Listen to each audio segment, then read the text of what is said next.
Saya ikut di mute jadi. Oke, sudah terdengar lagi ya. Oke, baik. Iya, ini terima kasih sekali untuk para peserta. Sabtu-Sabtu gini, weekend, sudah meluangkan waktu ya untuk em, menginvestasikan waktunya untuk belajar sama-sama gitu terkait mindfulness dan bagaimana nanti perannya dengan dunia pendidikan.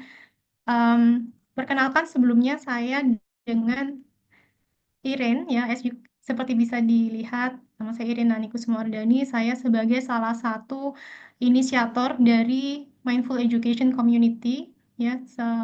Kita berdiri sejak tahun 2021. Saat itu bersama-sama dengan mahasiswa juga di Prodi Pendidikan Bahasa Inggris di Universitas Brawijaya sebagai bentuk pengabdian masyarakat. Sebenarnya Mindful Education Community ini berangkat dari banyaknya pergumulan mental ya yang kita temui di kalangan akademisi gitu. Jadi kami inisiatif untuk membentuk satu komunitas. Pagi ini saya rasa juga sudah hadir bersama kita ya Ibu Cleo Putri Yusa ini yang sudah banyak juga support ke Mindful Education. Terima kasih banyak Ibu sudah bersedia untuk menjadi pembicara di pagi hari ini. Em, Nanti mungkin bisa diperkenalkan juga ya oleh Andis.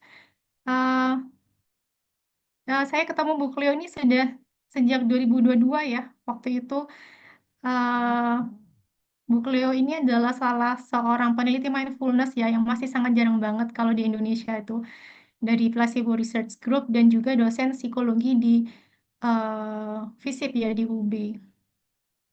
Dan beliau ini sudah giat sekali meneliti tentang mindfulness sejak kalau saya nggak salah 2010 begitu ya Bu ya, ketika menempuh studi S3 di Inggris. Um, Ya, nanti kita akan belajar sama-sama ya, dan terkait apa dan bagaimananya mindfulness ini.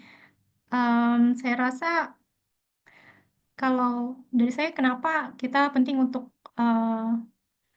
belajar pagi ini, itu karena belakangan tuh mindfulness sangat hype gitu ya, apalagi di sosial media. Dan belakangan juga Bapak Menteri Pendidikan Dasar ya Pak Abdul Mukti juga mention gitu tentang deep learning gitu ya. Yang salah satunya tuh menggaungkan tentang mindful learning. Nah, saya rasa butuh pemahaman karena banyak yang mengaitkan mindful learning itu dengan mindfulness. Jadi apakah nanti terkait? Nah, kita nanti akan belajar sama-sama. Mungkin itu saja dari saya, Adis. Selamat belajar sama-sama hari ini. Terima kasih. Terima kasih Bu Iren atas kata sambutannya. Nah, seperti yang sudah di-mention atau disinggung oleh Bu Iren tadi, memang pemateri kita pada pagi hari ini itu adalah seorang researcher yang sudah banyak meneliti tentang mindfulness, jadi akan sangat relate dengan topik yang akan dibahas. Kalau begitu, mungkin boleh saya sapa terlebih dahulu. Halo Bu Cleo. Halo, selamat pagi Kak Adis, selamat pagi Bu Airin, selamat pagi Bapak dan Ibu semua serta teman-teman yang sudah hadir di Zoom meeting. Mudah-mudahan semuanya dalam kondisi yang sehat secara fisik dan mental ya. Halo, selamat pagi Bu Cleo. Bagaimana kabarnya Bu pada pagi hari ini? Suara saya bisa terdengar tadi ya, Kak Adis? Oh ya, bisa Ibu. Oh oke, ya. Biasa aja kabarnya. Adis gimana kabarnya? Saya biasa aja juga, Bu. Oke. Baik, Bu Cleo, apakah dari Ibu sudah bisa mungkin dimulai untuk menyampaikan materi? Ya, baik. Terima kasih. Bisa langsung ya ini ya. Terima kasih sekali lagi untuk Bapak, Ibu, dan teman-teman semua yang tadi sudah disebutkan oleh Ibu Airin sudah merelakan dirinya untuk hadir di acara pada hari Sabtu. Kita menjelang tutup tahun 2024 ya. Kalau untuk saya tahun 2024 ini tidak terasa banget dari Januari ke Desember. Nggak tahu untuk Bapak dan Ibu yang lainnya apakah dari hari ke hari itu terasa lebih lambat atau seperti apa. Tapi eh, sebentar lagi kita akan memasuki tahun 2025 dan sengaja saya di sini memilih temanya, saya akan share screen ya kepada Ibu dan Bapak.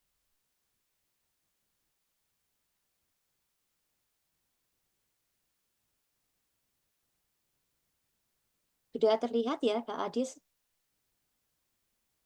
Oke, ini sengaja saya pilih biar kekinian ya Ibu dan Bapak. Jadi mau kamus ini Color of the Year tahun 2025. Jadi temanya biasanya kalau di riset grup saya, Placebo Research Group, itu adalah hitam, putih, dan merah. Tapi kali ini saya sengaja sesuaikan spesial untuk Ibu dan Bapak. Nanti di sini lebih kepada saya kepengennya karena kita panjang ya waktunya Bu Airin untuk berdiskusi pada hari ini. Jadi paparan dari saya Eee, tidak akan terlalu banyak, lebih kepada kita akan saya coba untuk dudukkan problem yang ada di sekitar kita, kemudian nanti saya kepengennya lebih banyak diskusi dari Ibu dan Bapak gitu. Kalau bicara mengenai suatu, ini temanya mindfulness gitu ya, tapi yang dipilih adalah di bidang pendidikan. Saya yakin dari profil Ibu dan Bapak, akan jauh lebih banyak sebetulnya pengetahuan serta interaksi secara langsung terkait dengan pendidikan itu sendiri. Saya lebih kepada akan menyasar dari aspek mindfulness-nya untuk melihat bagaimana kemudian mindfulness ini bisa berkontribusi terhadap dunia pendidikan kita. Nah, sengaja juga saya hari ini mengambil tema spesifik, yaitu berkurang untuk bertambah. Jadi nanti setelah dari sini Ibu, Bapak, dan teman-teman semua tidak akan bertambah apa-apa, tapi justru malah akan berkurang. Apa saja yang kemudian akan dikurangi, kita akan diskusi bersama pada hari ini. Tadi sudah sempat diperkenalkan juga oleh Bu Airin dan Kak Adis, sehari-hari saya dosen di Universitas Brawijaya sekaligus peneliti di bidang mindfulness. Ini sekilas pandang tentang kalau di dunia pendidikan itu kan yang selalu ditanya adalah tentang rekam jejak ya. Kalau di kampus itu orang seringkali dinilai dari berapa indeks Scopusnya, katanya seperti itu, dan beragam indikator-indikator lainnya yang kita temukan dalam pendidikan di sekitar kita. Tapi sebetulnya saya mendalami mindfulness berarti kalau tadi dihitungkan oleh Bu Airin tahun 2010, berarti ini sudah uh, atau masih baru 14 tahun terakhir ini gitu. Dan memang lebih banyak kemudian yang saya lakukan adalah mindfulness di bidang riset. Pada saat tahun 2010 saya pertama kali menempuh PhD, itu istilah mindfulness sangat jarang terdengar di Indonesia. Tapi saat ini rasanya hampir semua orang sudah pernah mendengar tentang istilah mindfulness, terutama kalau menggunakan media sosial. Karena itu kalau misalnya Ibu dan Bapak search di katakanlah kayak media sosialnya yang biasa digunakan mungkin saat ini yang banyak digunakan Instagram dan TikTok ya, hashtag mindfulness itu akan ketemu banyak sekali postingan-postingan yang antara satu postingan dengan postingan lain itu kadang tidak nyambung dan bahkan bertentangan satu sama lainnya. Nanti kita akan bicara juga terkait dengan hal tersebut ya. Kenapa ketika sesuatu hal itu menjadi kemudian mendadak populer, maka dengan itu akan datang juga beragam konsekuensi dan resikonya. Nah, sebelum kita lanjut lebih jauh dengan topik mengenai mindfulness, saya pengen kita sama-sama menyepakati ya bahwa esensi dari pendidikan itu adalah sesungguhnya mengajarkan mode of thinking. Jadi mengajarkan mengenai modus atau cara berpikir. Uh, Hal ini seringkali kemudian dikelirukan, oh aspek yang diajarkan berarti kemudian adalah aspek sekadar mengajarkan pada aspek teknis pertukangan atau skill-nya saja gitu. Tanpa kemudian peserta didik itu bisa membedakan sebenarnya landasan dari suatu keputusan atau suatu tindakan yang diambil itu kenapa, bagaimana, dan tujuannya apa gitu. Jadi sekadar mendidik pada level skill yang sangat jago, tapi tidak pernah kemudian secara mendasar mengadres kapan sebenarnya skill tertentu itu dibutuhkan dan kapan sebenarnya skill yang lain itu harus diterapkan. Kita kembalikan ketika berbicara mengenai mode of thinking. Tuh, di sini saya mencoba untuk membaginya menjadi 3 level ya Ibu Bapak dan teman-teman. Ada yang mode of thinking yang paling sederhana itu penjumlahan, simplex, aditif, 5 tambah 5 itu penjumlahan gitu. Tapi di atas penjumlahan nih itu ada juga mode of thinking yang kemudian sifatnya lebih kompleks, yaitu perkalian atau multiplikatif. Dan di atasnya lagi ada yang disebut sebagai multiplex atau faktorial. Jadi tadi kalau penjumlahan ya sekadar 5 tambah 5 sama dengan 10. Ketika suatu problem, ketika suatu isu kemudian sudah menjadi lebih kompleks, maka tidak lagi bisa kemudian menggunakan, rumusan yang sesederhana 5 tambah 5, tapi harus dikalikan 5. Sama seperti ketika kompleksitas sudah semakin meningkat, maka sudah 5 faktorial. 5 faktorial itu kalau pelajaran matematika ya Kak Adis dan teman-teman, 5 kali 4 kali 3 kali 2 kali 1 sudah sama dengan 120. Jadi dari 10, 25, 120 itu sudah hal yang sangat berbeda. Contoh saya ambil paling sederhana seperti ini ya, kita sering kali berpikir ketika misalnya anak, peserta didik gitu, dari dia kemudian preschool, TK, SD, SMP, SMA, kuliah, kita pikir perkembangan dan kompleksitas masalahnya itu akan terjadi secara linier gitu. Kita pikir ketika misalnya anak itu dari TK, terus kemudian beralih ke SD, oh nanti SMP berarti nanti TK ditambah dengan SD. Padahal pada realitasnya tidak pernah seperti itu gitu. Problem yang dialami oleh, anak selaku individu itu kemudian tidak hanya kemudian melibatkan ketika dia masih usia katakanlah di sebelum sekolah itu yang menjadi signifikan others-nya ya orang tua atau ART gitu ya yang kemudian membantu, lalu kemudian juga barangkali nenek dan, orang-orang yang ada di sekitarnya dia saja gitu. Tapi ketika dia kemudian sudah pergaulannya menjadi lebih luas berarti nanti ada teman-temannya yang akan kemudian di sana mengajarkan value yang baru kepada si anak dan kalaupun teman-temannya itu relatif misalnya katakanlah, oh berasal dari, latar belakang keluarga atau kelas sosial yang serupa, tapi jangan pernah lupa di era sekarang ini, dunia di sekitar kita itu sudah bukan, hanya connected tapi sudah hyper connected. Jadi value tertentu itu bisa seakan-akan datang out of nowhere gitu. Terkait ibu dan bapak di sini yang memiliki putra dan putri juga, "Loh ini belajar istilah kata-kata seperti ini nih dari mana?" gitu. Nggak pernah diajarkan di rumah, di sekolah juga itu dianggap, tidak tidak layak, tidak pantas untuk diucapkan, tapi kok tiba-tiba bisa mengeluarkan satu kata-kata atau ide-ide yang menurut kita dalam tanda kutip itu berbahaya untuk anak usia segitu. Dari mana belajarnya? Dari internet gitu.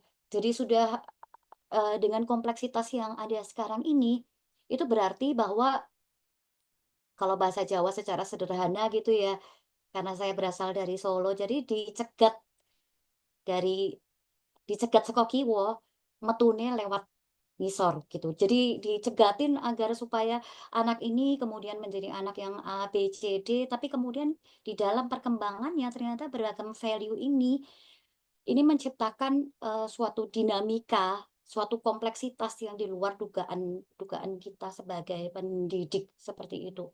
Contoh paling sederhana yang lainnya adalah orang membayangkan ya kalau misalnya, oh seseorang sudah bisa belajar untuk berjalan, setelah itu dia belajar untuk berlari, oh ini sudah saatnya kemudian dibelikan sepeda.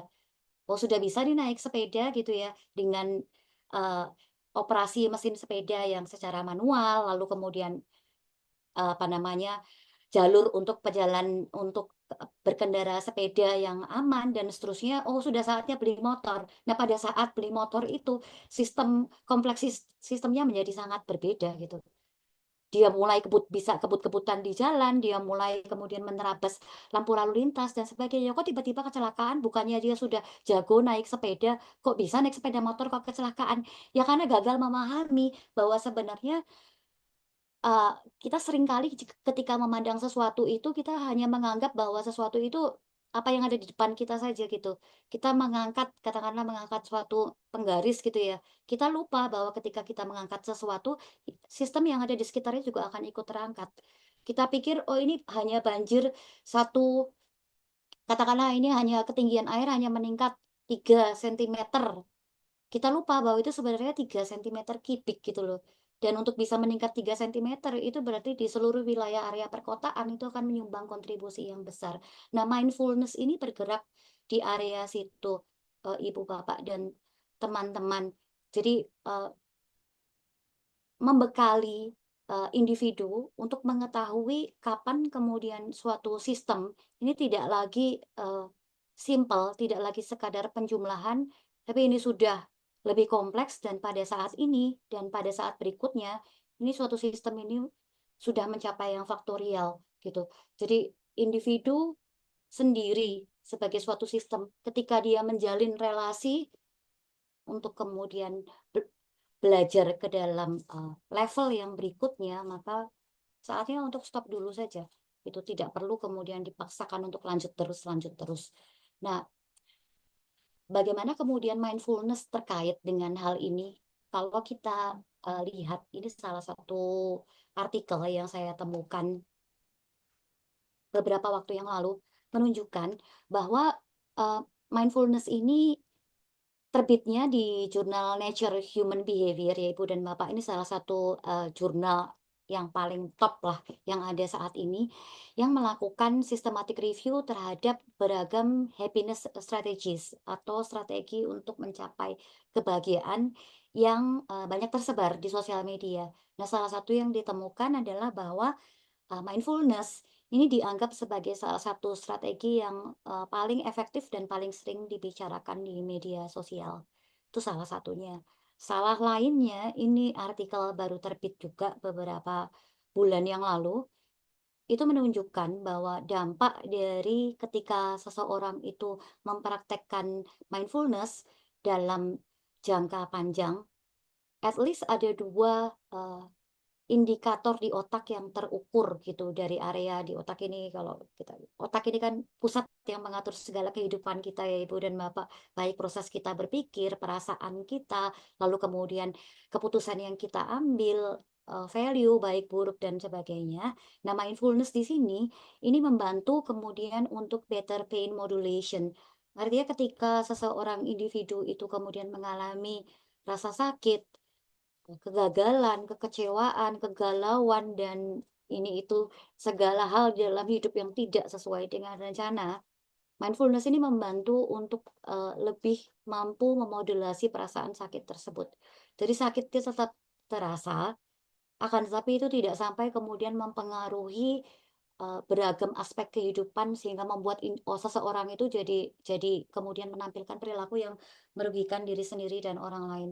Hal paling sederhana ya mungkin Kak Adis dan teman-teman, hal yang menyakitkan itu apa sih saat kita merasa misalnya kalau sebagai mahasiswa udah mempersiapkan diri habis-habisan ternyata kok kenyataannya nggak seperti itu kan sakit banget pengalamannya. Nah, jika ketika kita belajar untuk mindful, maka pengalaman tersebut itu tidak kemudian lantas membuat kita itu menjadi orang yang terpuruknya kelamaan gitu loh.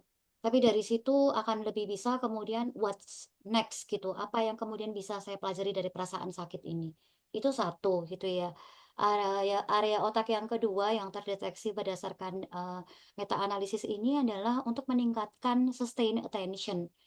Kita tahu di beberapa tahun yang lalu riset dari Microsoft ya, itu menemukan bahwa attention span yang dimiliki oleh manusia modern di era internet saat ini tuh lebih pendek daripada attention span-nya ikan mas gitu. Jadi kalau ikan mas itu mampu 12 detik, seingat saya kita hanya 9 detik saja. Ini yang kemudian kan dimanfaatkan oleh media sosial ya, kalau kita lihat di YouTube maupun di media sosial yang lainnya itu kalau ditampilkan suatu suatu postingan itu begitu dia kira-kira dalam waktu 5 sampai 9 detik nggak dilirik, nggak diklik, itu berarti sudah gagal karena dia akan muncul lagi yang berikutnya, berikutnya, berikutnya, seperti itu. Nah, mindfulness di sini secara otakiah gitu ditemukan mampu untuk membuat seseorang itu lebih memfokuskan perhatian yang ia miliki terhadap tugas-tugas yang ada di hadapan dia. Nah, kok bisa sampai sebegitunya gitu ya? Terutama kalau kita lihat di era teknologi yang mana aksesibilitas informasi yang sangat luar biasa gitu. Nanti prosesnya saya juga akan diskusikan gitu dengan Ibu dan Bapak. Kalau terkait dengan penerapan mindfulness sendiri, at least ada 3 ya Ibu dan Bapak yang saya temukan di beragam publikasi tentang mindfulness. Jadi mindfulness itu terutama kalau di dalam konteks perguruan tinggi itu sudah diterapkan di negara-negara, banyak negara itu sebagai bagian dari training. Jadi baik staf pengajar, kemudian staf administratif, lalu juga mahasiswa itu diikutkan dalam pelatihan mindfulness yang terstruktur. Ya, rata-rata sih waktunya sekitar 8 minggu pelatihan. Nanti di sana akan diajarkan beragam, eee, hal-hal yang terkait dengan basis filosofis, konsep, serta kemudian juga praktek mindfulness-nya sendiri gitu. Nah, selain itu juga mindfulness kalau sebelum diterapkan sebagai training program ini juga banyak digunakan kalau di instansinya ibu dan bapak ada, eee, namanya apa ya Kak Adis ya, ULT, KSP gitu ya, dan kemudian juga pusat konseling dan anti kekerasan dan anti kekerasan seksual di kampus masing-masing itu di sana juga, sebagian sudah kemudian menjadikan mindfulness ini sebagai bagian dari layanan kesehatan yang diberikan. Kalau dalam bidang keilmuan, psikologi itu kan dulunya kalau kita bicara soal kesehatan mental, itu treatment yang paling efektif ketika dulu, itu adalah yang menyasar pada level perilaku. Setelah itu adalah pada level kognisinya, gitu. Nah, kemudian yang lebih kekinian adalah yang menyasar pada aspek, eee, afek atau aspek emosinya. Jadi tidak hanya berbicara mengenai segi-segi kognisinya saja. Nah, dan yang ketiga yang juga sudah saya terapkan di psikologi UP adalah menjadikan mindfulness ini sebagai, bagian dari structure learning. Jadi mata kuliah yang saya tawarkan di setiap semester genap, semester ganjil itu adalah mata kuliah namanya psikologi mindfulness dan di situ ya salah satu pesertanya adalah Kak Adis ini gitu yang kemudian di situ belajar bersama-sama mengenai landasan filosofis dari mindfulness, lalu kemudian konsep-konsepnya mindfulness, lalu riset yang terkait dengan mindfulness dan kemudian varian-varian praktek mindfulness yang ada di sekitar kita itu seperti apa gitu. Jadi barangkali kalau misalnya ibu dan bapak, ingin nanti sharing juga terkait dengan sejauh mana kemudian aplikasi mindfulness ini sudah diterapkan di instansi ibu dan bapak masing-masing gitu, saya akan sangat senang gitu ya, biar kita bisa melihat sampai sejauh mana kemudian mindfulness ini sudah mulai masuk ke dalam, dunia pendidikan, tidak hanya secara informal tapi juga sudah secara lebih terstruktur. Dan, dari pengalaman mengajarkan mata kuliah psikologi mindfulness ini saya buka sejak, pandemi waktu itu. Pandemi COVID-19 ini salah satu fenomena gitulah yang kemudian membuat mindfulness ini menjadi semakin booming dan populer di sekitar kita gitu. Dan pada saat yang bersamaan juga pada saat itu saya sudah merasa lebih pede untuk membuka mata kuliah psikologi mindfulness gitu. Dan dari pembelajaran yang, saya juga selama beberapa tahun ini saya menemukan bahwa salah satu problem ya ketika berbicara mengenai mindfulness adalah tingkat popularitas mindfulness ini sendiri yang semakin lama itu semakin meningkat di kalangan netizen gitu. Jadi tadi sudah saya paparkan terkait sama pendidikan dan aplikasi mindfulness, tapi mindfulness itu sendiri apa itu kan belum kita bahas ya Ibu dan Bapak. Nah, mindfulness itu sendiri kita harus bisa membedakan antara mindfulness dengan M besar dan mindfulness dengan M kecil gitu. Mindfulness dengan M kecil itu sebagai contoh adalah misalnya saya kepengen ngomong, tapi saya lupa bahwa mikrofon saya masih dalam kondisi mute. Itu salah satu contoh dari mindfulness dengan M kecil. Ini kan mindfulness sendiri itu, sebenarnya padanan yang paling tepat dalam bahasa Indonesia ya sendiri itu belum ada yang pas banget gitu untuk menerjemahkan ini. Jadi akhirnya mengambil dari bahasa Inggris mindfulness gitu ya dan kata dasarnya sendiri adalah mindful. Contoh lain mindfulness dengan M kecil itu adalah misalnya kita melihat ini orang kok, kayaknya semua orang, semua peserta di sini barangkali pada saat tadi terlempar dari Zoom tiba-tiba itu semuanya panik kok. Yang bersangkutan Kak Adis sama sekali tidak panik gitu, tetap tenang sih oh berarti Kak Adis sangat mindful. Mindful-nya itu dengan M kecil, kalau yang seperti itu belum dengan yang M besar gitu. Nah, mindfulness dengan M besar ini sebenarnya usianya sendiri sudah, sekitar 2.600 tahun yang lalu Ibu dan Bapak. Berasal dari praktek meditasi dan kontemplasi timur yang kalau dilihat dari akar katanya adalah sati. Sati itu artinya adalah memori. Nah, mindfulness kalau ingin mempelajari dengan M besar itu berarti landasan filosofisnya harus tahu terlebih dahulu, lalu kemudian konsepnya, perlu untuk dipahami dan harus bisa dibedakan dengan praktek-praktek yang bukan mindful.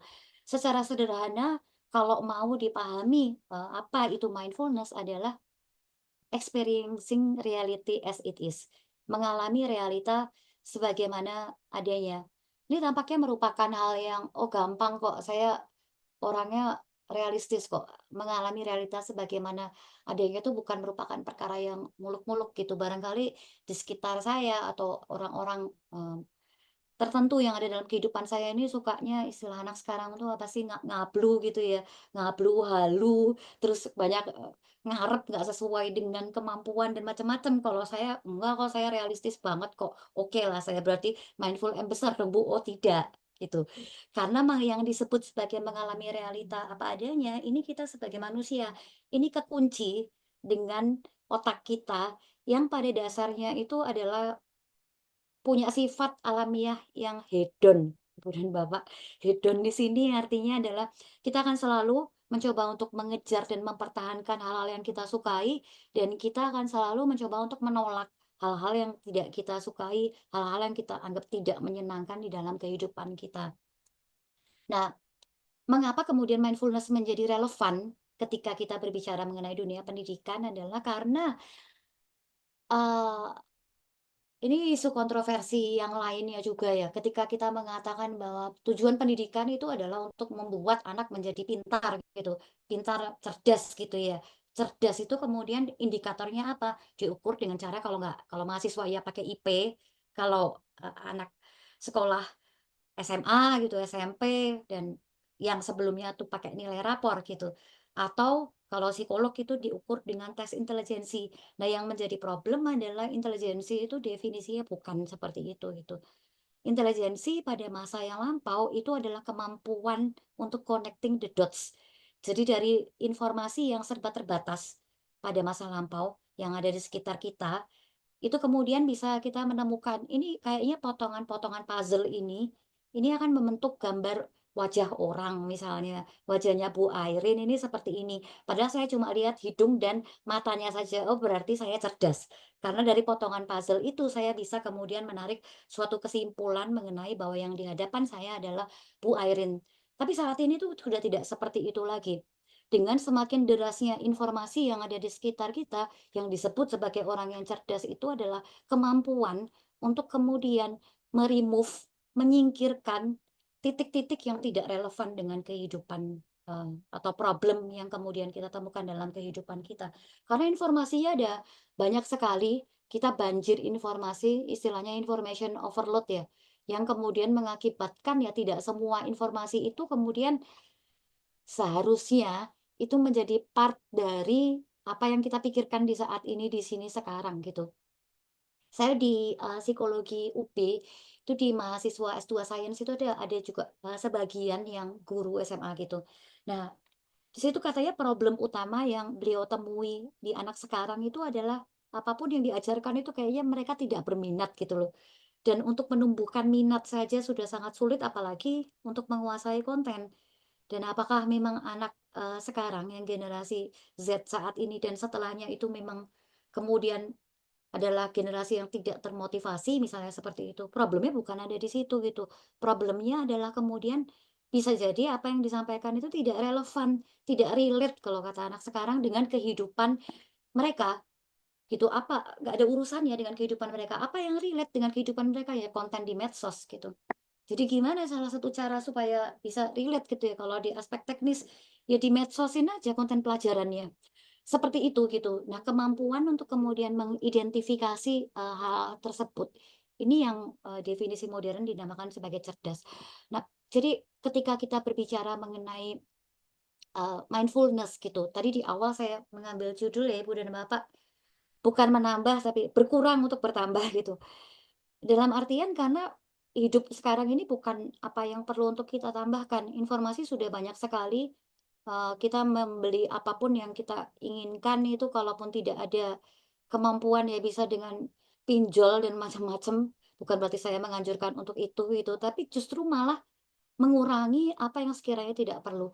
Ibaratnya kita mau naik ke puncak gunung gitu ya, kalau semua hal itu kita bawa, maka yang ada nggak nyampe-nyampe dan akhirnya malah berhenti di tengah jalan gitu. Tapi kalau ketika kita kurangi apa saja yang esensial, maka kemungkinan kita untuk sampai itu akan menjadi lebih besar.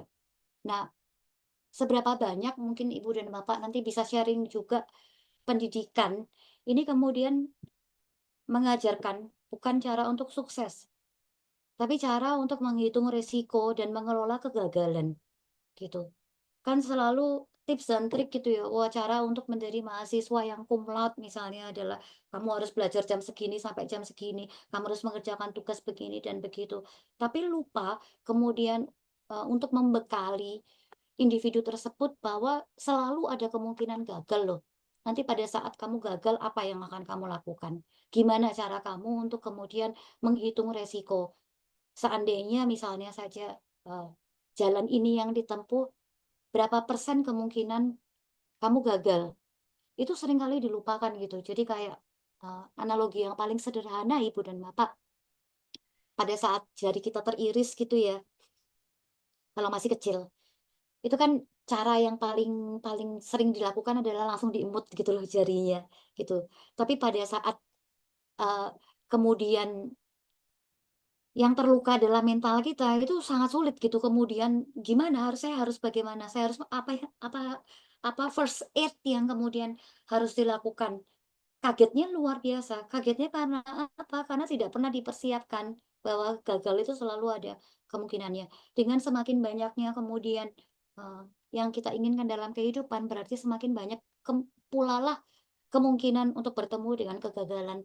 Nah, mindfulness sebagai part dari pendidikan ini ya ini gitu loh pada intinya, Ibu dan Bapak mengajarkan kepada, individu, peserta didik, mahasiswa, diri kita sendiri gitu ya, bagaimana kemudian cara untuk menghitung risiko dan mengelola kegagalan, sehingga kemudian hal-hal yang tidak relevan dalam kehidupan, ini jangan ditumpuk-tumpuk terus sehingga menjadi sampah gitu. Tadi saya sempat, menyinggung juga bahwa bukan menambah tapi mengurangi. Prinsip ini dikenal sebagai via negativa ya. Jadi bukan apa yang kita harus lakukan, tapi apa yang tidak kita lakukan gitu. Jadi eh, cara untuk lebih mindful gimana gitu ya. Misalnya muncul pertanyaan seperti itu. Bukan cara untuk menjadi lebih mindful, tapi tidak menjadi cara untuk menjadi tidak lebih mindless gitu. Jadi kebalikan dari mindful itu adalah mindless gitu. Saya pengen hari ini berkurang tingkat ke-mindless-an saya. Oh, berarti saya kalau kemarin ngablu atau halunya 10 kali gitu ya, hari ini tuh 9 gitu. Saya kurangi satu aja. Kayaknya 9 terlalu banyak deh. Kayaknya masih masih luka-luka batin saya tuh masih belum. Ya udah 9,5 wes. Tapi dikurangi gitu, bukan dengan cara menambah. Nah, secara alamiah apa yang harus dilakukan? Ya mencoba untuk melihat ini ya Ibu dan Bapak, kebiasaan sehari-hari kita yang mindless itu, kita selalu berusaha untuk mempertahankan hal-hal yang kita sukai.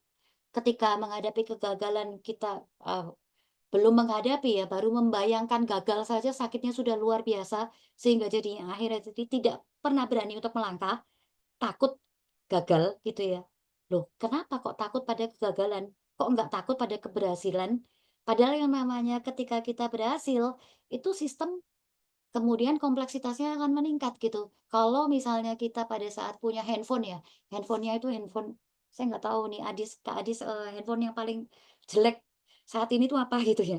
Pada saat kita punya handphone yang jelek, tapi ya cukuplah untuk melengkapi kebutuhan sehari-hari kita gitu, urusan-urusan penting masih bisa lah notifikasi tidak kemudian kelempar gitu email nggak dapat notifikasi misalnya seperti itu gitu. Pada saat kita punya seperti itu, kita tidak akan kemudian terlalu ngeman handphonenya ditaruh di mana, di tempat makan itu barangkali malah kita nggak duduk nggak apa-apa, tapi handphonenya harus duduk misalnya seperti itu. Karena handphonenya itu seperlunya saja gitu. Tapi pada saat kemudian handphonenya sudah di-upgrade dengan cara misalnya pay later atau seperti apa, kayak begitu, maka kemudian upaya kita untuk menghindari kegagalan dan rasa sakit yang semakin besar, itu akan menjadi berlipat-lipat ganda, menjadi faktorial gitu, Ibu dan Bapak. Yang suka contoh yang paling sering saya pakai di kelas itu adalah ya istilah-istilah yang mendasar yang ada di sekitar kita lah. Misalnya kegagalan adalah sukses yang tertunda gitu ya. Itu sudah sering kali kita dengar istilah seperti itu. Padahal kata siapa kegagalan adalah sukses yang tertunda, bisa jadi kegagalan itu adalah awal dari kegagalan-kegagalan berikutnya gitu. Tapi pada saat kita memberikan itu namanya psikologi pupuk, seperti itu rasanya ayem gitu loh untuk sesaat gitu.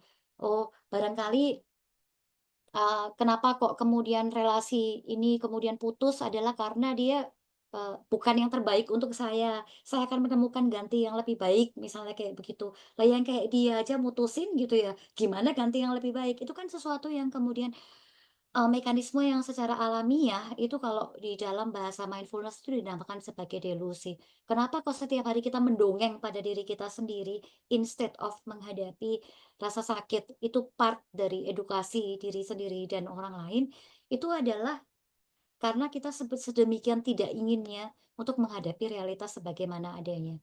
That's why kecenderungan ini dinamakan sebagai mindless gitu ya, Ibu dan Bapak. Lah, bahayanya apa sih kemudian ya bukannya wajar ya untuk kemudian mempertahankan rasa senang, menghindari rasa sakit seperti itu. Sangat berbahaya gitu. Karena pada dasarnya ketika kita dihadapkan pada hal yang kita anggap menyenangkan gitu. Otak kita akan memproses sesuatu yang menyenangkan itu sebagai sesuatu yang risikonya rendah gitu. Kita akan anggap risikonya rendah dan manfaatnya besar. Misalnya saja senang dengan iPhone yang terbaru gitu ya. Saya akan menganggap bahwa resiko untuk membeli iPhone ini ya meskipun harus pakai pay later yang sampai nggak tahu dua tahun atau 3 tahun kayak gitu udah muncul iPhone baru lagi, munculnya setiap tahun gitu ya. Itu saya akan anggap bahwa nggak apa-apa, resikonya lebih kecil tapi potensinya itu jauh lebih besar gitu.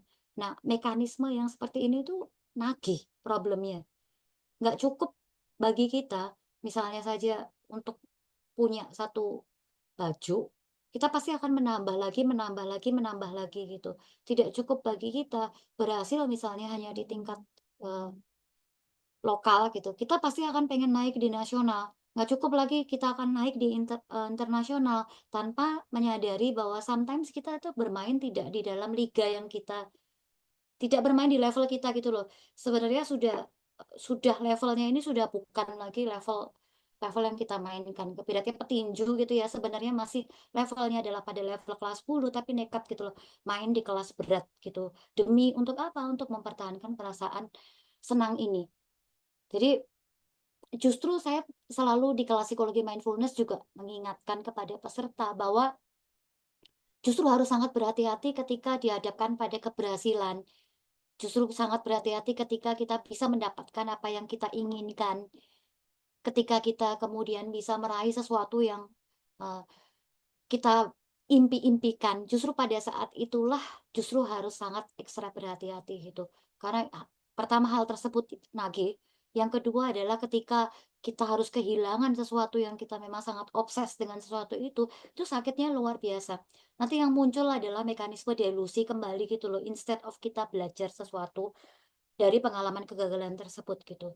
Sebaliknya, pengalaman yang tidak menyenangkan ya, perasaan-perasaan yang tidak menyenangkan itu seringkali kemudian otak kita akan memproses itu sebagai sesuatu yang berisiko tinggi, dan manfaatnya itu minim gitu. Anak kecil ya misalnya paling paling nggak suka kan sayur ya. Kenapa kok paling nggak sayur itu simply karena rasanya nggak enak gitu. Tapi kalau misalnya ditanya, "Kenapa sih kok nggak makan sayur?" Dia akan menjawab banyak banget alasannya gitu, instead of menjawab bahwa itu rasanya rasanya tidak enak gitu. Lebih pada, "Ini nggak ada manfaatnya," kayak gitu, lebih bermanfaat misalnya makan apa dan macam-macam gitu. Ada aja gitu alasan untuk ngeles dari sesuatu yang tidak disukai. Kok bolos terus sih kuliah tertentu misalnya seperti itu. Sebenarnya simply karena nggak suka sama dosen atau karena nggak suka sama pelajarannya. Tapi ada aja gitu loh kemudian alasan-alasan yang dikemukakan untuk menghindari hal tersebut. Nah, kecenderungan untuk, mindless seperti ini sekaligus menggarisbawahi bahwa, otak kita itu ada kecenderungan untuk berpikir secara dikotomi, ibu, bapak, dan teman-teman. Jadi mikirnya tuh kalau nggak hitam putih gitu ya. Jarang sekali kemudian berpikir bahwa di antara hitam dan putih itu sebenarnya masih ada abu-abu, gitu. Seringkali berpikir kalau nggak positif ya pasti negatif. Lupa bahwa sebenarnya di tengah-tengah itu ada yang disebut sebagai perasaan yang netral. Nah, mindfulness ini bergerak di seputar perasaan yang netral, tersebut, gitu. Jadi ketika kita mendapatkan sesuatu yang disukai tidak kemudian lantas menjadi sangat euforia dan melonjak-lonjak pada saat kita mendapat kehilangan sesuatu yang kita sukai, tidak lantas kemudian menjadi patah arang dan kemudian berakibat pada beragam hal yang terjadi di sekitar kita.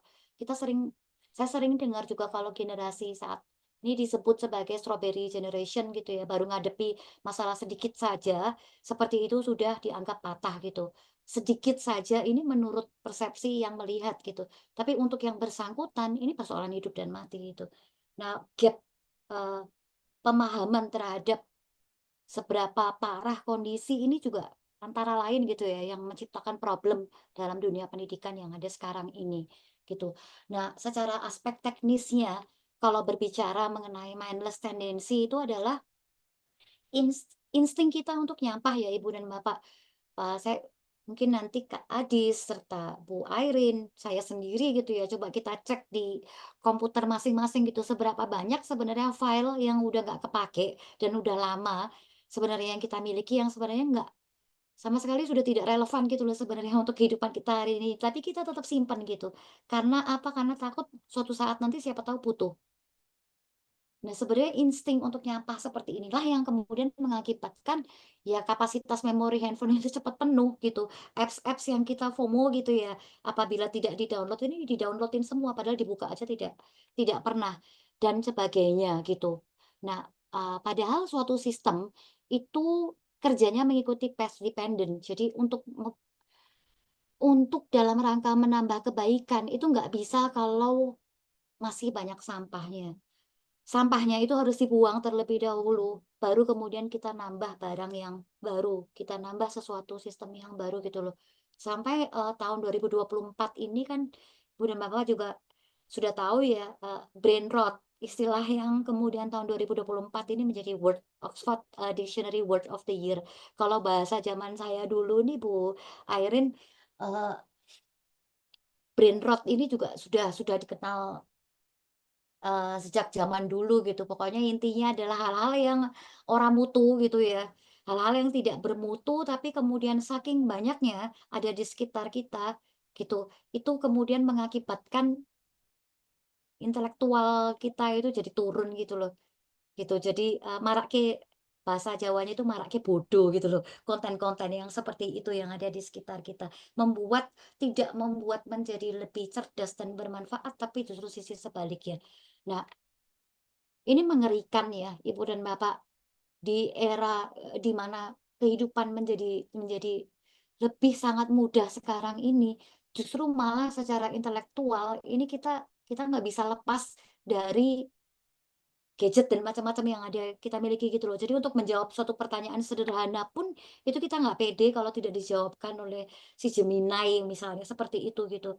Jadi kayak eh, tapi itu masih masih lebih kemudian understandable karena pasti tidak bisa lepas dari teknologi juga. Cuma ketidakmampuan untuk kemudian membedakan konten-konten yang sebenarnya tidak relevan ini yang kemudian menjadi sangat mengerikan.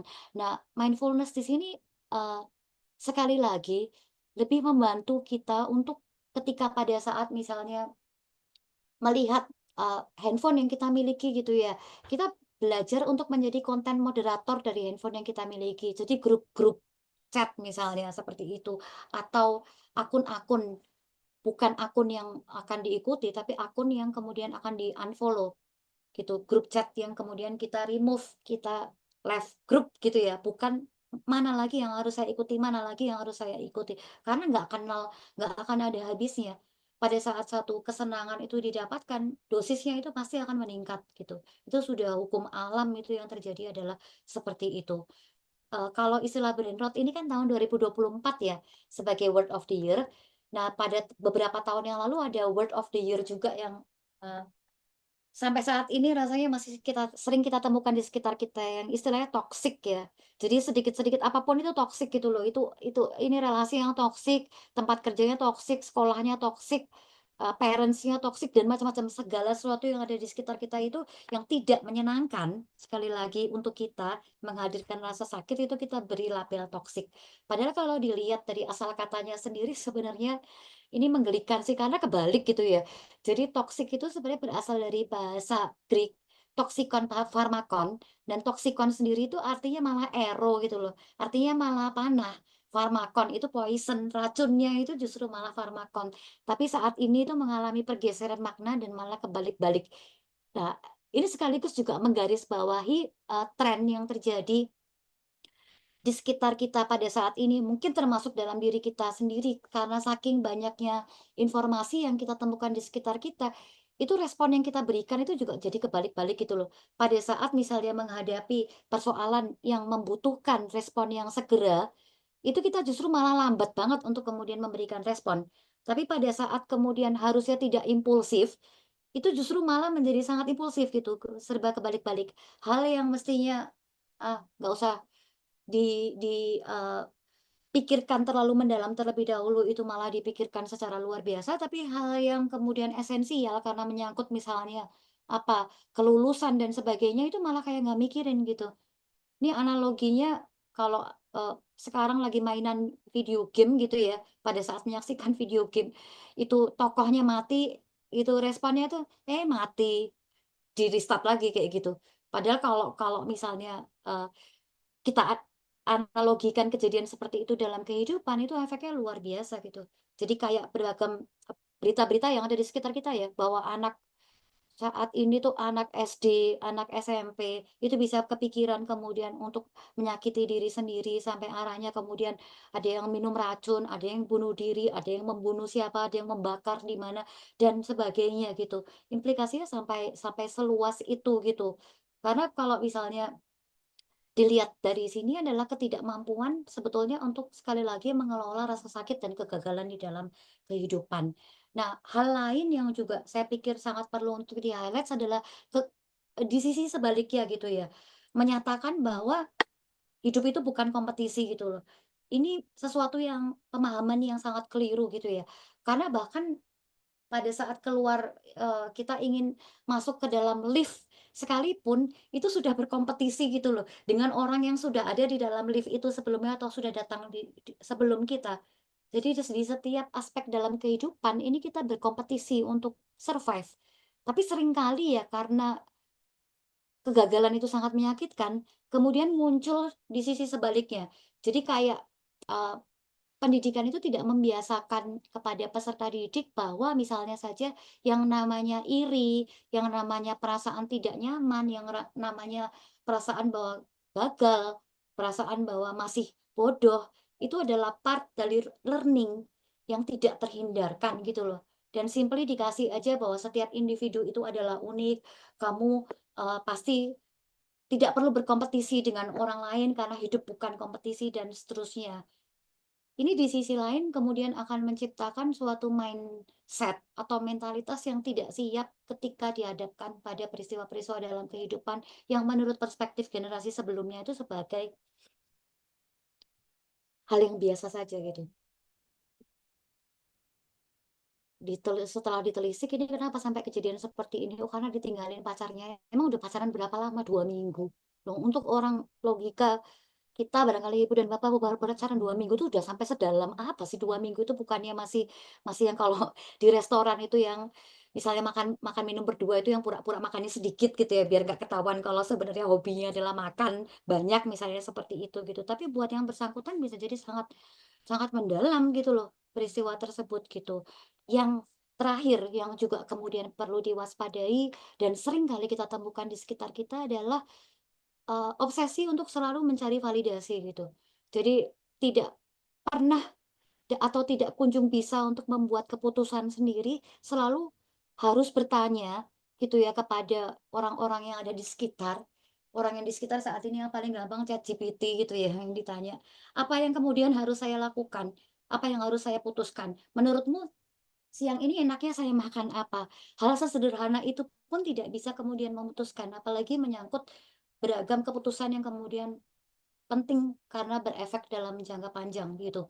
Jadi kadang kita temui juga di sekitar kita, "Menurutmu pantas nggak sih aku marah sama dia?" Loh, marah itu kan pengalaman emosional yang dirasakan oleh individu sendiri gitu ya. Kok minta validasinya kepada temennya. Temen yang ditanyain juga nggak ngerti duduk perkaranya dan menjawabnya ya asal menjawab gitu. Iya, kamu marah aja. Beneran dia ikutan marah, simply karena divalidasi oleh temannya. Ini riset-riset yang saya tampilkan di sini yang saya lakukan dalam rangka untuk mengulik hal tersebut ya Ibu dan Bapak. Jadi satu hal yang kita bisa lihat di sekitar kita itu terjadi kayak misalnya lebih baik di komen negatif atas postingan yang dibuat gitu daripada sudah posting banyak tapi kok nggak ada yang komen sama sekali gitu. Itu pengalaman yang kemudian membuat individu itu merasa sangat terkucilkan dan pada saat dia merasa terkucilkan itu kemudian bisa muncul beragam perilaku yang sampai kalau di beberapa negara itu sampai mengarah pada penembakan di sekolah gitu. Jadi anak-anak yang melakukan penembakan di sekolah itu banyak penelitian menunjukkan bukan anak yang dibully, bukan anak yang pada dasarnya agresif gitu ya, tapi justru anak yang dikucilkan. Saking pengennya kemudian untuk mendapatkan validasi dari lingkungan, cara apapun dilakukan. Seperti itu. Nah, kenapa kau pengen banget validasi? Karena sejak awal itu tidak kemudian dipersiapkan mental bahwa dalam kehidupan ini tidak ada sesuatu yang besar yang kemudian bisa diciptakan secara tiba-tiba. Alam tidak akan pernah membuat loncatan secara mendadak gitu. Ada istilah yang saya pengen perkenalkan juga kepada Ibu dan Bapak sebagai penutup presentasi saya hari ini yang dinamakan sebagai compound effect gitu ya. Doing nothing at all versus small tapi konsisten effort gitu. Jadi setiap hari melakukan satu kebaikan, besoknya satu kebaikan, besoknya satu kebaikan. Itu sifatnya itu adalah pangkat Ibu dan Bapak gitu. Itu bukan penjumlahan gitu ya. Jadi satu tambah satu tambah lagi 0,1, 0,01 dan seterusnya pangkat 363. At the end of the year jumlah kebaikannya adalah 37,7 daripada tidak melakukan kebaikan sama sekali. Di sisi sebaliknya adalah keburukan juga seperti itu. Kita seringkali terkaget-kaget kok si anak itu mendadak misalnya bunuh temannya gitu. Tidak ada yang mendadak. Itu sebenarnya sudah ada sebetulnya indikasi-indikasi ke arah sana. Cuma persoalannya kemudian adalah orang yang ada di sekitarnya tidak cukup sensitif untuk menganggap bahwa itu ada gitu. Ah, cuma kayak gitu aja, ah nakal biasa aja kok kayak gitu. Kan cuma banting barang.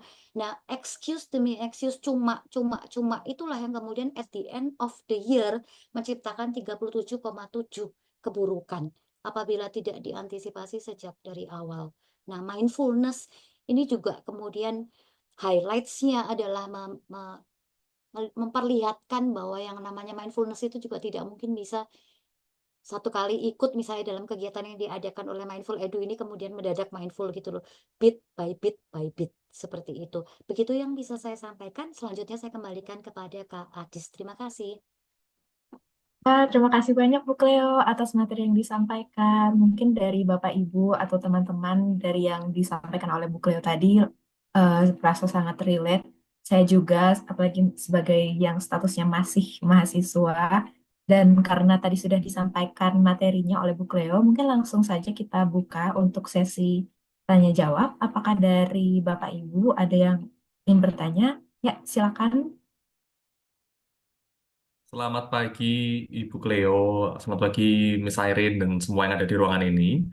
Saya Ezer, salah satu alumni dari Miss Irene yang dulu juga sangat concern dengan isu mental health waktu di kampus karena this topic is very relatable. Jadi pembicaraan barusan sangat menolong.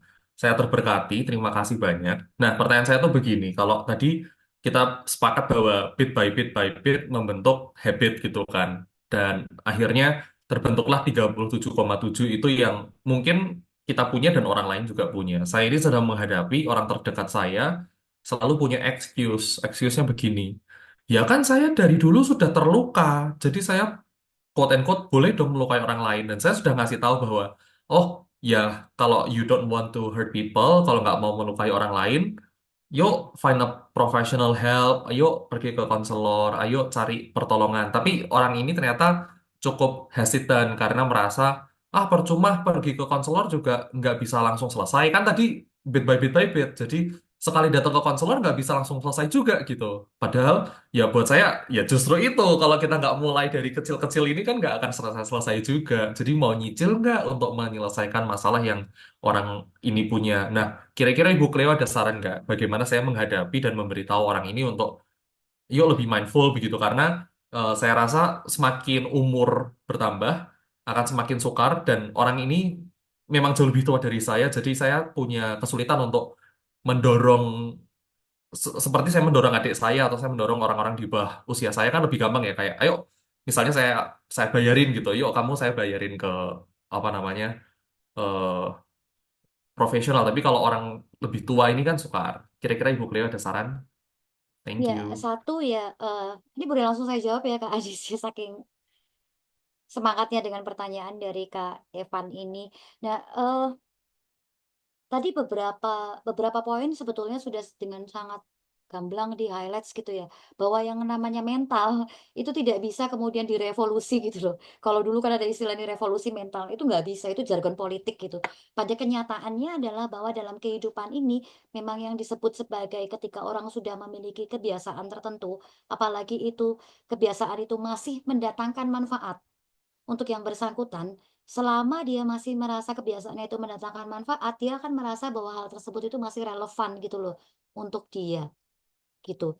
Jadi apakah kemudian akan apakah akan bisa diputus gitu ya, highly unlikely. Selama dia masih merasa mendapatkan manfaat atas apa yang dilakukan tersebut gitu. Gimana caranya agar supaya bisa kemudian bit by bit by bit diputus? Lingkungan di sekitarnya harus tega. Nah, pertanyaannya kemudian adalah yang terjadi seringkali adalah kodependensi. Kenapa dia bisa begitu? Karena lingkungan di sekitarnya selalu memberikan excuse, gitu loh.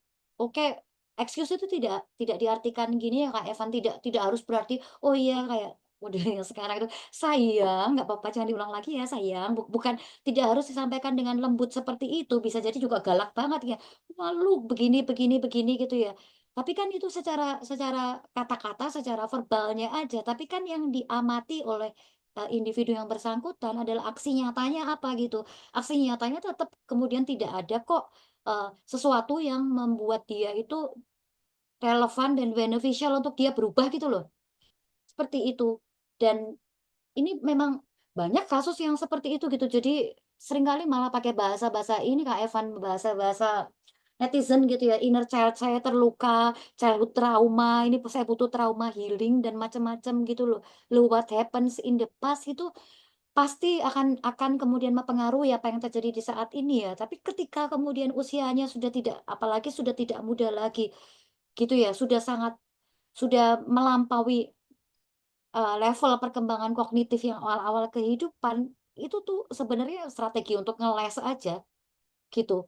Ketika dikatakan bahwa itu simply untuk ngeles aja gitu loh, "Kenapa kok kamu, mukul orang?" "Ya saya tuh dari kecil memang punya problem pengendalian diri." "Kenapa kau punya problem pengendalian diri?" "Soalnya saya kurang perhatian dari orang tua." Ya elah, itu kan kayak sesuatu yang bisa digunakan untuk konteks peristiwa apapun gitu loh, template aja, template mungkin baca di entah postingan TikTok atau kayak gimana gitu ya, apa yang terjadi gitu, kenapa kok kemudian menjadi pelaku kekerasan, kenapa kemudian kok seenaknya sendiri, tidak bisa taat aturan, oh ini karena pengalaman di masa kecil yang begini, yang begitu, sehingga inner child saya terluka, sehingga terbawa di masa kehidupan yang sesungguhnya. Intinya sebenarnya apa? Intinya sebenarnya ya belum pengen berubah, intinya kan sebenarnya itu.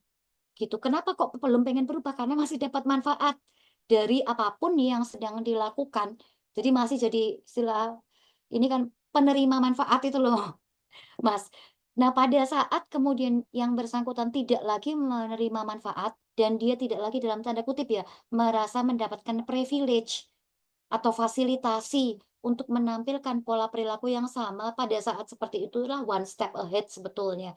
Jadi apapun ini model kalau di teknik behavior yang tradisional ini modelnya gimana caranya supaya yang bersangkutan misalnya berhenti konsumsi narkoba gitu ya, kayak gitu ya, narkoba akses terhadap segala pernarkobaan, temennya, handphonenya dan sebagainya di-cut, seperti itu. Jadi bener-bener ya harus di-cut dan yang nge-cut itu juga harus tega, karena sekali begitu nge-cut dan nggak tega, yang bersangkutan juga akan belajar gitu loh. Walah paling awal-awal pertama itu awalnya tok aja gitu. Kalau saya begini-begini nanti akan nggak tega lagi, akan berulang lagi, berulang lagi. Yang perlu ditanyakan pada diri Kak Evan sendiri menurut saya adalah seberapa kemudian ini bermanfaat untuk diri diri Kak Evan gitu loh. Pola yang seperti ini. Yang ada kan tidak bermanfaat untuk dirimu dan juga sekaligus tidak bermanfaat untuk dirinya juga sebetulnya. Bermanfaat dalam artian untuk pertumbuhannya gitu ya. Kalau bermanfaat untuk kesenangannya ya bermanfaat kayak gitu. Jadi untuk supaya dia senang, supaya dia dan sebagainya itu bermanfaat. Tapi untuk pertumbuhannya kan ini bisa jadi kemudian kesimpulannya adalah satu ya turunkan ekspektasimu terhadap yang bersangkutan. Jadi tidak perlu kemudian berharap dia akan begini, begini, begitu. Semakin banyak kita berbuat sesuatu, itu ibaratnya kalau kalau kita udah membuang sampah ya, kita nggak perlu peduli sampah itu akan dibawa kemana, ke Bantar Gebang, kayak kemana gitu, bukan urusan kita lagi gitu loh. Yang penting sampahnya sudah kita buang gitu. Semakin banyak kita ngerecokin proses selanjutnya akan apa, itu akan semakin semakin sulit bagi diri kita sendiri gitu loh, untuk kemudian menjadi mindful dengan realitas yang ada, bahwa bisa jadi ekspektasi kita yang ketinggian terhadap yang bersangkutan dan, hal tersebut juga tidak diimbangi dengan asertivitas, ketegaan, dan macam-macam dari kita gitu loh, untuk mengawal perubahan tersebut. Bisa jadi orang lain yang lebih sesuai, seperti itu, eee, Wow, terima Kak kasih Evan. banyak. Sangat membuka pikiran saya. Terima kasih. Oke, baik, terima kasih Kak Evan. Baik, terima kasih Kaiser atas pertanyaannya. Terima kasih juga Bu Cleo atas jawabannya. Mungkin dari kakak-kakak atau Bapak Ibu ada lagi yang ingin bertanya? Oh ya, silakan Ibu. Baik, selamat pagi Bu. Selamat pagi. Perkenalkan, saya Rizky Amalia. Saya mahasiswa S3 Bimbingan Konseling di Universitas Negeri Semarang. Nah, kebetulan Ibu, saya tertarik untuk tema disertasinya itu mengambil topik mindfulness, Bu, di perguruan tinggi. Nah, kan saat Ibu memperkenalkan mindfulness di perguruan tinggi itu kira-kira apa kendalanya, Bu? Lalu juga bagaimana proses penerapannya? Karena sebelumnya saya pernah mengikuti kegiatan MBCT yang kawan saya juga kebetulan dia penelitiannya tentang mindfulness juga. Kendalanya karena memang waktu itu memang ada penugasan karena dia bilang bahwasannya eh, kan ada kegiatannya 4 minggu itu Bu. Kalau penugasan itu penting dalam nantinya perubahan. Nah, seperti konsep yang seperti apa yang Ibu terapkan di universitas tempat Ibu sehingga kira-kira mindfulness itu memang berjalan efektif untuk mahasiswa. Begitu Bu, terima kasih Bu. Iya, terima kasih Bu Rizky atas pertanyaannya. Jadi kalau kalau dari, saya sendiri, itu yang paling utama pertama kali adalah mahasiswa itu belajar terlebih dahulu untuk membedakan mana konsep mindfulness dan mana yang bukan gitu loh. Karena kalau sekadar kita browsing, eee, kita sekedar googling saja, itu kan yang akan muncul itu ya, yang sempat saya sampaikan tadi ya, beragam beragam kemudian istilah-istilah yang seakan-akan itu antara satu dengan yang lainnya itu sama-sama merujuk pada mindfulness padahal tidak gitu loh. Jadi itu dulu gitu. Nah, dari mana pemahaman seperti itu tumbuh gitu, harus diajarkan landasan filosofisnya terlebih dahulu, Bu. Jadi landasan filosofis dari mindfulness itu sendiri adalah dia itu, eee, bukan dia itu landasan filosofisnya adalah kalau dalam filsafat barat itu istilahnya skeptik, Bu Rizky. Jadi, apa yang kemudian, menjadi tagline-nya dia itu adalah segala sesuatu itu harus terus-menerus dipertanyakan gitu loh. Apakah pemahaman saya terhadap realitas sudah tepat? Apakah ekspektasi saya tidak ketinggian? Apakah begini, apakah begitu gitu loh. Dalam rangka untuk melihat realitas sebagaimana adanya. Apakah ini relevan? Apakah ini harus saya buang? Yang seperti itu.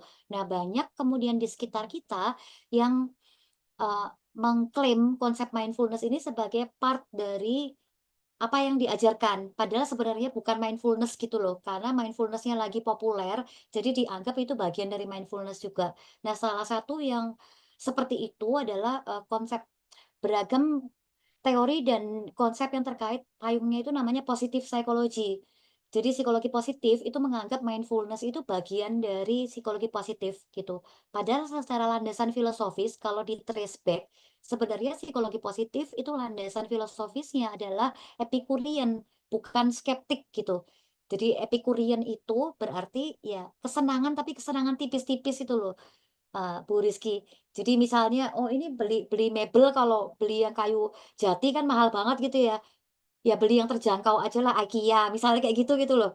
Jadi beli sih gitu kan, seneng sih meskipun tidak awet, meskipun kayak gitu-gitu. Nah, eh, jadi landasannya itu sangat-sangat berbeda antara antara yang psikologi positif dengan yang mindfulness yang berlandaskan yang skeptik. Ada lagi kemudian campur baur mindfulness dengan stoik gitu. Stoik juga Bu Rizky sudah eh, pernah dengar juga ya, saat ini kan juga beberapa tahun yang lalu lah ini ngetop sekali filosofi teras atau apa gitu ya, ada bukunya seperti itu. Nah itu berbeda lagi gitu. Stoik ini landasan filosofisnya kan dia tentang transforming pain into eh, karya ya.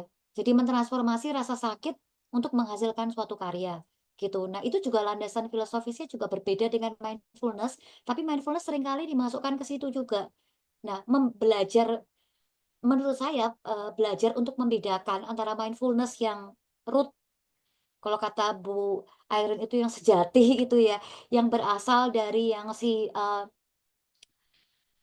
skeptik dengan yang lain yang kok ini mengandung unsur pokok ya. Loh, mindfulness kok ngomongin tentang positif-positif gitu. Mindfulness kok ngomongin tentang misalnya hal-hal yang terkait dengan hedon-hedon ini kan bukan bukan mindful ya. Seperti itu itu yang paling landasan yang paling mendasar sih. Karena ketika kemudian sudah sampai pada konteks untuk mengupas hasil-hasil penelitian, itu ternyata penelitian di luar sana itu juga kita harus sangat sensitif peka terhadap ini aliran yang mana gitu loh, Bu Rizky. Eh, jadi kayak suatu problem yang sama gitu ya, ketika ditinjau dengan menggunakan aliran yang berbeda, itu akan menghasilkan kesimpulan dan diagnosis yang bisa jadi sangat berbeda dan kadang bertentangan satu dengan yang lainnya, seperti itu. Jadi pemahaman terhadap landasan filosofis itu yang paling penting dengan cara bagaimana? Dengan cara belajar untuk membedakan dengan konsep-konsep yang ada di sekitar kita. Kalau sudah ngomong soal inner child, oh ini bau-baunya psikoanalis, jelas bukan mindfulness gitu loh. Seperti itu. Itu juga juga salah satu cara untuk praktikalnya seperti itu gitu. Eh, Bu Rizky, sudah terjawab semua pertanyaannya atau masih bingung? Kalau kaitannya dengan self regulasi mahasiswa itu bagaimana, Bu? Iya, Misalnya salah satu tentang hasil ya, misalnya tentang apa Bu Rizky? tentang self regulasi mahasiswa. Kan misalnya mahasiswa itu ini kan kalau terregulasi kan untuk pencapaian tujuan ya Bu ya. Terkendala karena punya problem kan, namanya mahasiswa kan banyak menyebabkan stres akademik, penundaan pembuatan tugas. Nah, itu bagaimana kalau misalnya mindfulness itu kita terapkan untuk meningkatkan self-regulasi mahasiswa. Iya, itu sudah lumayan banyak Bu Rizky paper yang ke arah sana gitu ya. Kalau di disertasi saya sendiri, saya juga mengaitkan antara mindfulness dengan self control. Self control itu kan nama lain dari self regulation. Nama lainnya juga executive function gitu loh, fungsi eksekutif. Nah, kalau di dalam penelitian yang saya lakukan untuk disertasi itu terkait dengan kemampuan pengendalian diri pada saat menghadapi provokasi dari orang lain, serta pada saat muncul niat keinginan untuk menyakiti diri sendiri, gitu. Nah, mindfulness ini memang salah satu kemudian eh, efeknya gitulah dari seorang yang berlatih mindfulness itu adalah peningkatan dalam hal regulasi diri gitu. Tapi di sisi lain pelatihan mindfulness itu berbeda dengan pelatihan self control gitu loh, Bu Rizky. Jadi kalau misalnya pelatihan self control itu kan biasanya ada goals ya, ada goals yang ingin dicapai, ada goal setting, lalu kemudian menentukan mana yang prioritas, mana yang kemudian harus ditahan, mana yang harus ditekan seperti itu. Nah, mindfulness itu sangat berbeda. Bu Rizky tadi sempat mengatakan terkait dengan MBCT sudah pernah ikut gitu ya pelatihannya. Perbedaan utamanya itu adalah pada instead of berfokus pada goal, dia lebih berfokus pada bit by bit by bit gitu loh. Proses yang kemudian orang lakukan dalam rangka melatih dirinya untuk lebih mengenal dirinya sendiri, seperti itu gitu. Kalaupun at the end of the process muncul kemudian keputusan untuk lebih mengendalikan diri, itu keputusan akhir gitu loh. Jadi dia tidak kemudian diarahkan untuk mencapai tujuan tertentu misalnya. Pengen dapat nilai bagus kalau versinya yang self regulation kan berarti langkah pertama kamu harus ini, langkah kedua harus ini, kan begitu ya. Targetnya gitu loh untuk mencapai itu. Kerjakan dulu PR yang tepat waktu dan sebagainya. Nah, mindfulness tidak berbicara pada aspek itu gitu, tapi lebih kepada kemudian bagaimana pikirannya, bagaimana perasaannya dalam menghadapi tugas yang seperti ini.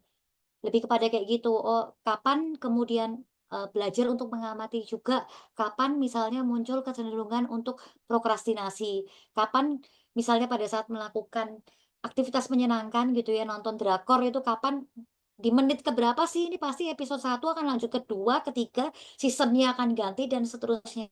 Jadi tahu bahwa sebelum sampai pada episode itu, stop dulu.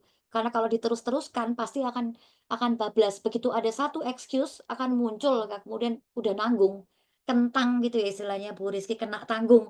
Udah terlanjur, udah sekalian aja lah diceburin sekalian. Nah, mindfulness lebih pada belajar untuk itu, seperti itu. Dan salah satu efeknya terkait betul dengan self regulated learner itu tadi gitu Bu Rizky. Baik, Bu. Terima kasih atas Terima kasih jawabannya. atas pertanyaannya Bu Rizky. Terima kasih atas pertanyaannya Bu Rizky. Terima kasih juga Bu Cleo atas jawabannya. Mungkin selanjutnya sudah ada Bu Lewina yang present. Silakan Bu Lewina untuk bertanya. Ya, baik, terima kasih. Selamat pagi, Bu Cleo. Terima kasih untuk pemaparannya tadi sangat mendalam ya, sangat menginspirasi, Bu. Saya ingin ada beberapa pertanyaan jika berkenan. Yang pertama, tadi Ibu sempat menjelaskan juga tentang ini ya Bu, skeptik mindfulness sama tadi itu berbeda dengan yang positif psychology gitu ya. Mohon mohon infonya Bu, kalau misalnya sekiranya mahasiswa misalnya belajar yang berkaitan dengan mindful learning, apakah itu tuh sebenarnya lebih ke arah positive psychology atau bisa dikaitkan dengan skeptic mindfulness, Bu? Mindful learning gitu, Bu, untuk mahasiswa misalnya. Oh, tadi katanya ada beberapa pertanyaan Bu. Oh ya, yang itu dulu, Bu. Nanti Oh, supaya oke. lebih Saya udah fokus siap-siap takutnya. ngetik. Oh, Saya udah siap ngetik banyak gitu. Saya buka. enggak apa-apa, Oke. Bu. Takut nanti Iya. terlalu ini ya. Iya, terima kasih Bu Lewina. Jadi memang landasannya antara kalau kita bicara soal sains ya, kita kan tidak bicara Mm-mm. soal baik buruk atau benar salah gitu loh. Tapi kan kita Hmm. berbicara bahwa yang namanya sains itu sebenarnya merupakan upaya yang dilakukan oleh para ilmuwan untuk menjawab pertanyaan dari bapaknya sains kan. Bapaknya sains itu kan Hmm. filsafat gitu. Nah, para Mm-mm. Mm-mm. filsuf pada zaman teknologi belum semaju sekarang ini sudah mengajukan pertanyaan mengenai apa sih yang membuat kehidupan ini menjadi bermakna, apa yang membuat kehidupan ini Mm-mm. menjadi bahagia, yang seperti itu gitu loh pertanyaan-pertanyaan yang diajukan. Nah, Mm-mm. Mm-mm. cara untuk menjawab pertanyaan tersebut itu kemudian berbeda-beda antara satu aliran dengan aliran lainnya. Salah satu aliran yang berkembang dengan sangat pesat itu adalah yang Epicurian yang kemudian sekarang menjadi psikologi positif gitu loh Bu.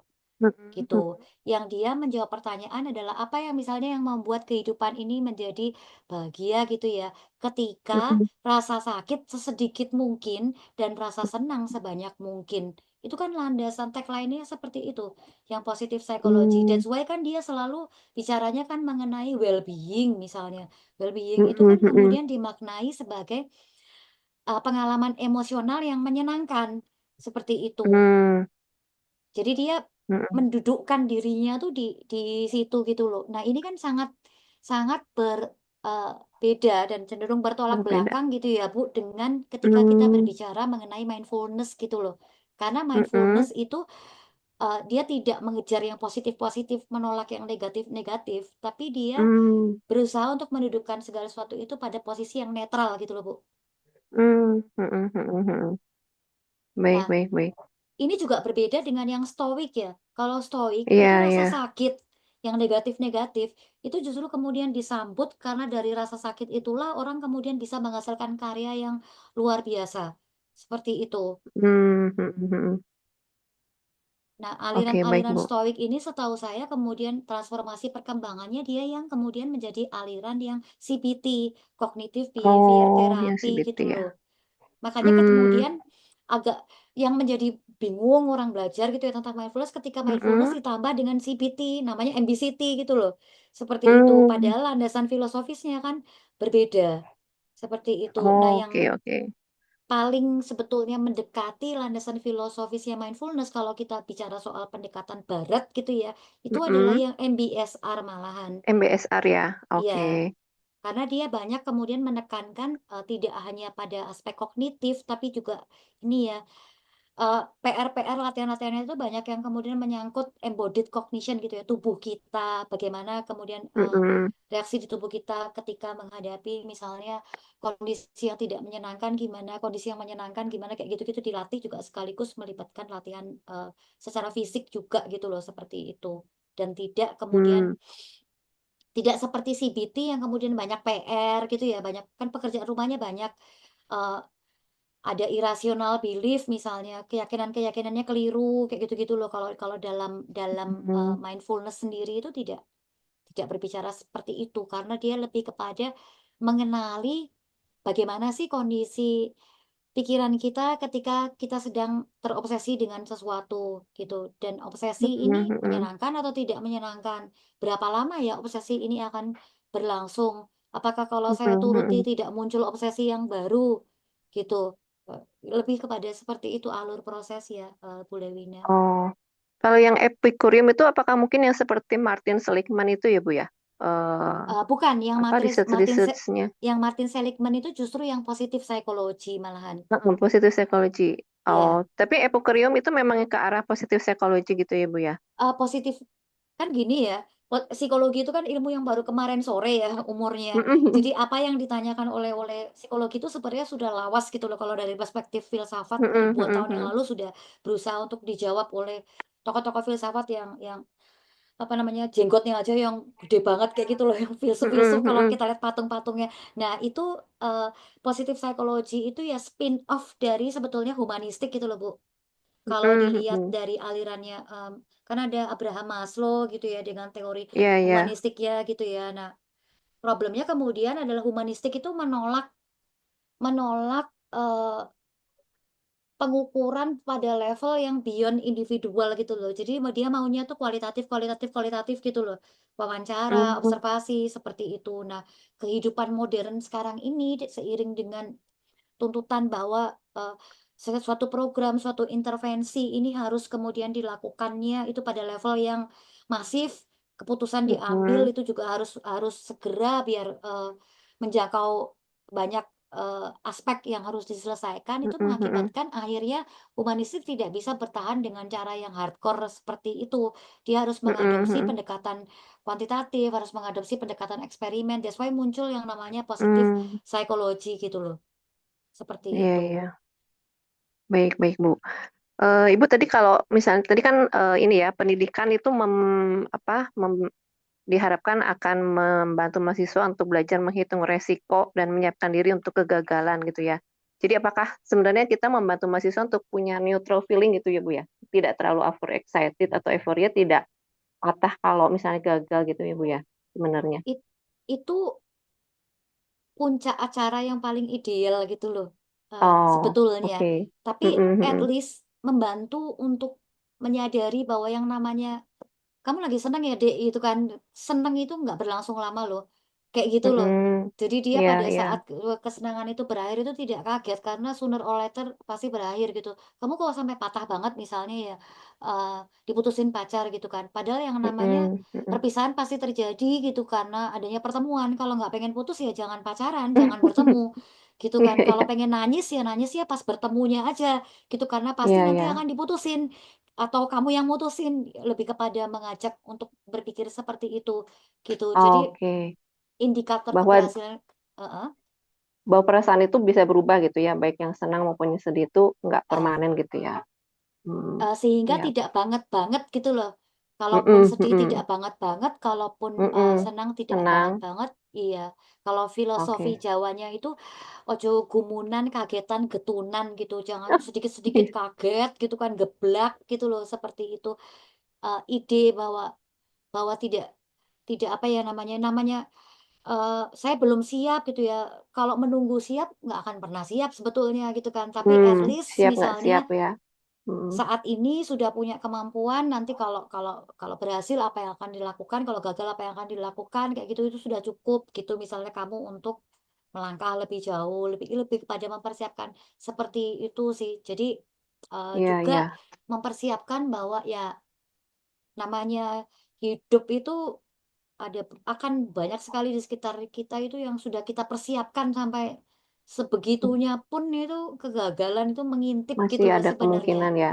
Iya, Hmm. gitu biar tidak kaget gitu. Saya paling takut itu sebetulnya kalau melihat misalnya ada mahasiswa atau peserta didik itu yang bilang bahwa saya nggak pernah gagal kok seumur hidup saya. Karena pasti Hmm. akan remuk banget kalau misalnya Ya, belum ya. pernah mengalami kegagalan demi Betul, betul. kegagalan gitu dalam kehidupan. Jangan-jangan bukan nggak pernah gagal, tapi dia nganggap kegagalan bukan kegagalan gitu loh. Oh, Jadi mungkin iya. kemakan, iya, nggak apa-apa kegagalan, kesuksesan yang tertunda gitu-gitu. Nah, ketika menganggap itu problemnya adalah jadi tidak belajar gitu loh. Tapi kalau kita sekali kita sudah kejelungup ya, kita lewat di satu lubang jatuh gitu kan, Mhm. kita kan akan belajar untuk tidak lewat di lubang yang sama lagi gitu loh. Tapi kalau Mhm, pada mhm. saat jatuh di lubang tapi kita oh ini bukan lubang, ini adalah merupakan sesuatu yang apa malah bikin cerita-cerita seperti itu, kita kan lewat lagi di lubang Oh, tersebut dan jatuh berikutnya kan akan lebih parah karena sudah ada bekas luka yang sebelumnya gitu. baik, Ketika baik, Bu. kehilangan sesuatu itu kan jauh lebih akan butuh modal yang lebih besar gitu loh untuk kembali ke titik nol ketika sudah jatuh seperti Hmm. itu. Baik, Gitu, baik Bu Bu. Lewina. Makasih. Terakhir Bu, ini kalau tadi dalam penjelasan Ibu, kira-kira ada kalau peran self compassion ini gimana Bu dalam mindfulness yang tadi misalnya dalam menghadapi, mempersiapkan diri terhadap kegagalan dan lain-lain. Eh, Ibu melihat bagaimana, apakah sejauh ini ada peran self compassionnya Bu untuk mindfulness ini atau gimana? Iya, ini kayaknya Bu Lewina harus kita undang satu semester sendiri nih soalnya.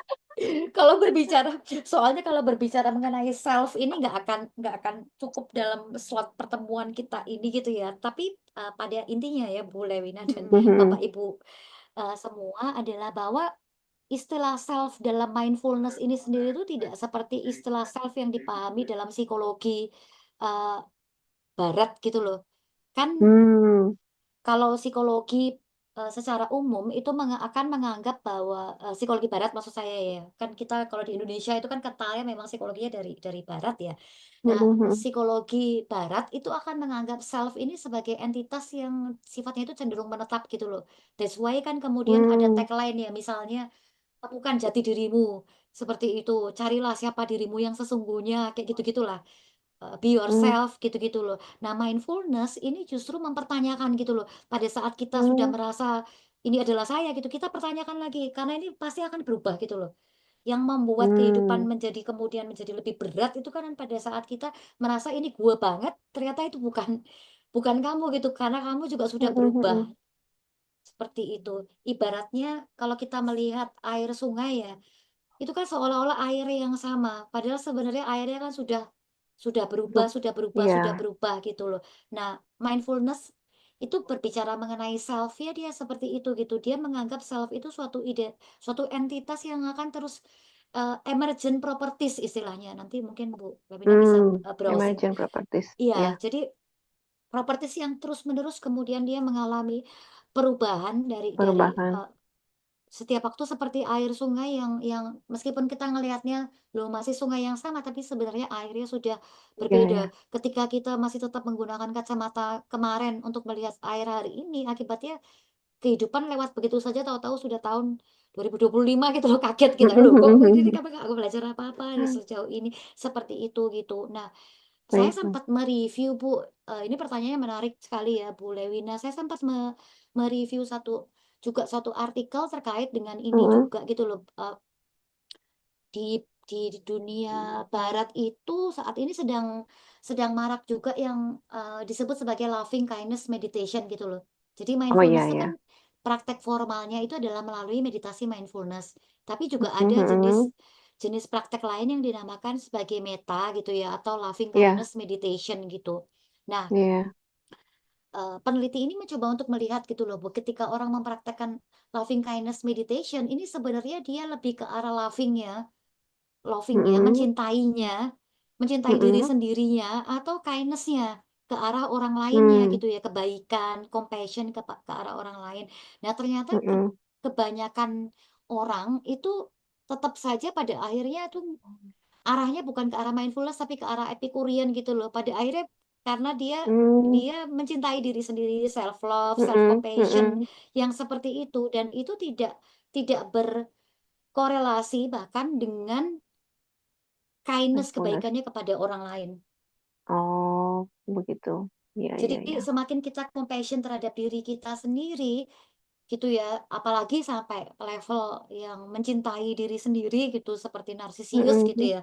Ngelihat ke mhm, mhm. kolam terus jatuh cinta sama diri sendiri akhirnya dia kecebur ke kolam, maka Iya, iya. justru malah kita kepedulian kita gitu terhadap Pada sekitar orang itu lain justru akan tidak bukan saja tidak berkorelasi, tapi ada kemungkinan itu akan justru berkurang gitu loh. berkurang Karena ya. Hmm. rumus dasar bahwa hidup itu kompetisi seperti itu. Itu sangat Oh, sangat menarik banget sih penelitian penelitian yang saya review itu gitu karena dia mencoba untuk ya. sudah diberi judul loving kindness pun ternyata yang dikejar lovingnya aja. Love-nya juga bukan terhadap misalnya sekitar atau bagaimana diri Mhm. sendiri lagi gitu loh. Masih berpusat pada diri gitu ya. Oh, Terus menerus diri sendiri lagi yang seperti itu gitu.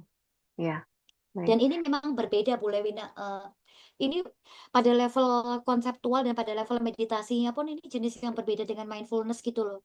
Jadi Hmm, ini oke. lebih kepada bukan mindfulness tapi focus attention namanya kalau dalam konteks Focus meditasi. attention. Fokusnya ya Oh. pada fokusnya bisa pada apapun ya, tapi dalam hal ini dia misalnya fokusnya adalah pada apa tadi compassion misalnya kayak gitu-gitu loh. Mhm, Tapi mhm, bisa mhm. ganti ganti objek apapun. Ada yang misalnya fokusnya pada napas misalnya seperti itu. Ya. Mhm. Heeh, seperti itu. Tapi Oke. bukan bukan ke mindfulness gitu ya, karena mindfulness itu lebih Oke. kepada mengamati apapun yang terjadi secara internal pikiran, perasaan, lalu kemudian juga stimulus yang ada di sekitar kita itu diamati Mhm. saja bit by bit by bit by bit gitu loh. Seperti seakan-akan Ya. kita melihat suatu film tapi kita tidak kemudian terlibat menjadi aktor di dalamnya dan juga tidak menjadi sutradaranya yang ikut ngatur-ngatur gitu loh. Hmm. Seperti itu analoginya. Baik. Mudah-mudahan tambah bingung ya Bu Lewina. Makasih banyak, Bu. Makasih banyak. Ya, mohon maaf nih Oke, kalau menyita waktu baik. yang lain. Terima kasih Loh, banyak, Bu. Iya. nggak apa-apa Bu Lewina. Saya senang ada pertanyaannya banyak gitu. Terima kasih Bu Lewina atas pertanyaannya. Terima kasih juga Bu Cleo. Mungkin dari kakak-kakak atau Bapak Ibu masih ada yang ingin bertanya. Pertanyaan juga boleh untuk disampaikan melalui kolom chat Zoom. Begitu. Silakan, silakan mumpung masih ada waktu dan mumpung bersama dengan Bu Cleo. Ini Kak Alek berkomentar nyebur sumur jadi menyenangkan gitu ya. Iya, saking saking galaunya dan nggak maunya mengakui kalau gagal gitu ya. Gagal itu kan peristiwa yang menyakitkan. Tapi gagal itu kan sesuatu yang memang ya kemungkinannya kalau nggak berhasil ya gagal gitu loh ketika mengupayakan sesuatu. Tapi seringkali kita menganggap kegagalan itu hal yang memalukan. Jadi nggak mau ngaku ini gagal gitu ya.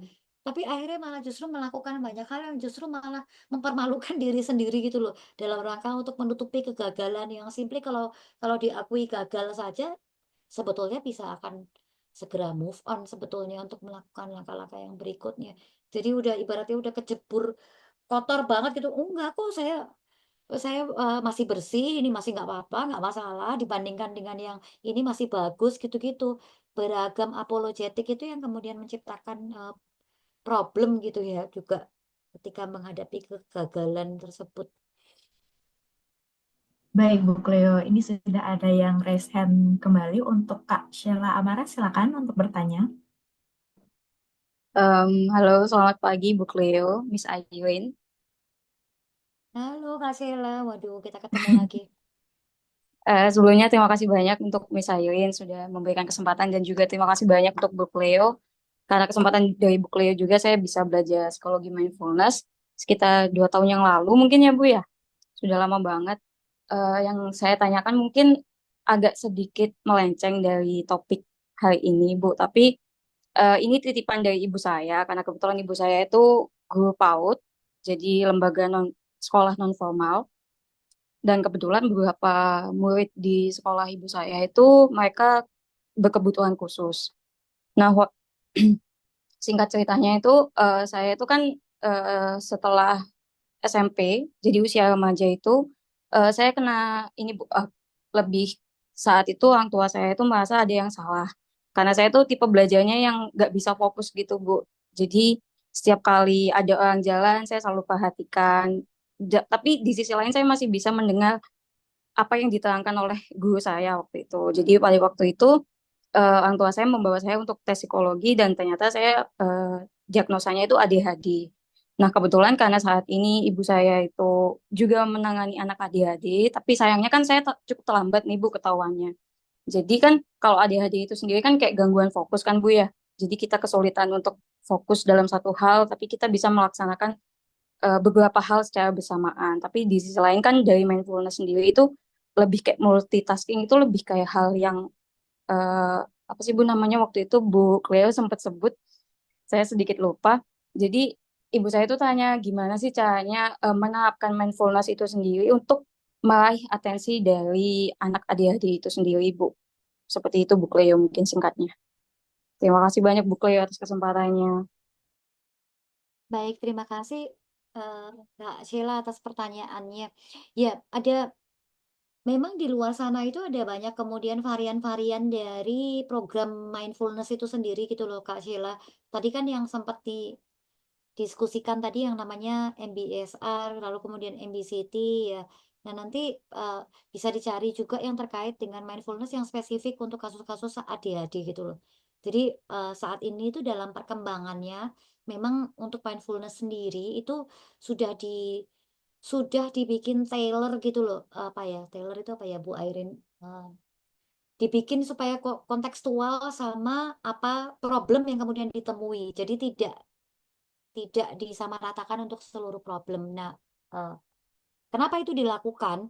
Karena sebetulnya kalau misalnya kita mau mempelajari mindfulness pada level yang secara mendasar dari level filosofisnya, kenal bit by bit bagaimana mind kita bekerja dan seterusnya itu memang mensyaratkan level kewarasan tertentu gitu loh. Jadi harus memang tidak kemudian mindfulness ini cocok digunakan untuk semua problem gitu. Ketika seseorang itu misalnya saja punya problem terkait dengan keinginan untuk self harm dan suicide yang sangat tinggi, kemudian menerapkan mindfulness itu bisa jadi kemudian malah efeknya itu bisa jadi malah sangat membahayakan.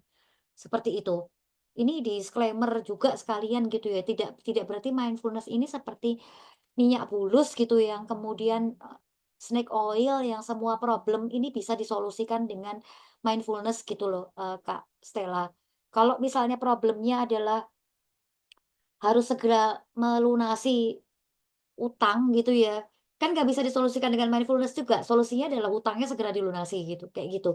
Nah, dalam hal ini, dalam konteks ketika kita berbicara mengenai gangguan gitu kan, tipe-tipe gangguan kan juga berbeda-beda.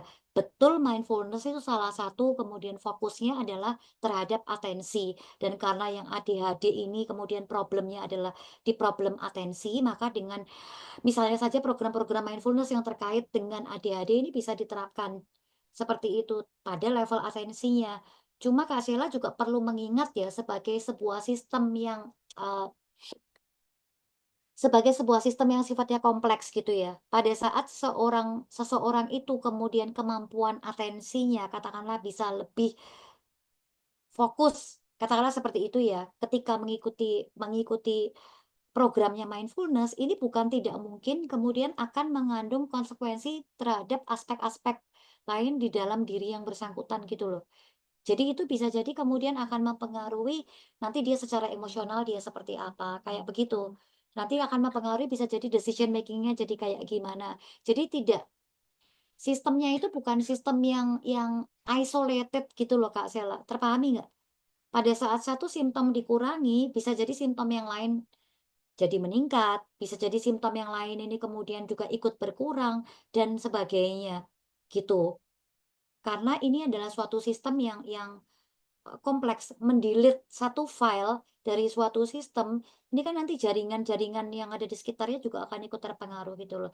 Nah, yang perlu untuk kemudian dipastikan dalam apapun eh, program mindfulness yang diperoleh adalah yang diikuti gitu ya Kak Sheila adalah bahwa eh, ketika itu mau diterapkan pastikan tahu terlebih dahulu resiko dan konsekuensi dari program tersebut.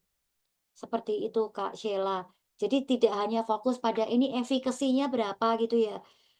Seberapa efektif program ini. Oh, 8 minggu efektif meningkatkan tingkat fokus sampai berapa persen, bukan hanya itu, tapi dicek juga tingkat resikonya apa, lalu kemudian apakah ada misalnya katakanlah efek jangka panjangnya, kontraindikasinya, jangan digunakan ketika apa, karena biasanya ADHD juga tidak diagnosis tunggal biasanya Kak Sheila. Jadi ADHD plus apa gitu loh, kayak gitu. Nah, apakah bisa kalau misalnya digunakan program ini untuk yang tidak diagnosis tunggal, misalnya yang multiple diagnosis, dan seterusnya. Jadi keputusan-keputusan seperti ini eh, di luar ini juga ya, maksudnya nggak mungkin kita bisa selesaikan dalam satu kali duduk gitu loh, harus harus di mapping juga ketika sudah berbicara mengenai terutama yang gangguan seperti itu gitu Kak Sheila. Cuman di sisi lain ya kita juga harus harus berhati-hati dengan tren diagnosis gitu loh Kak Sheila.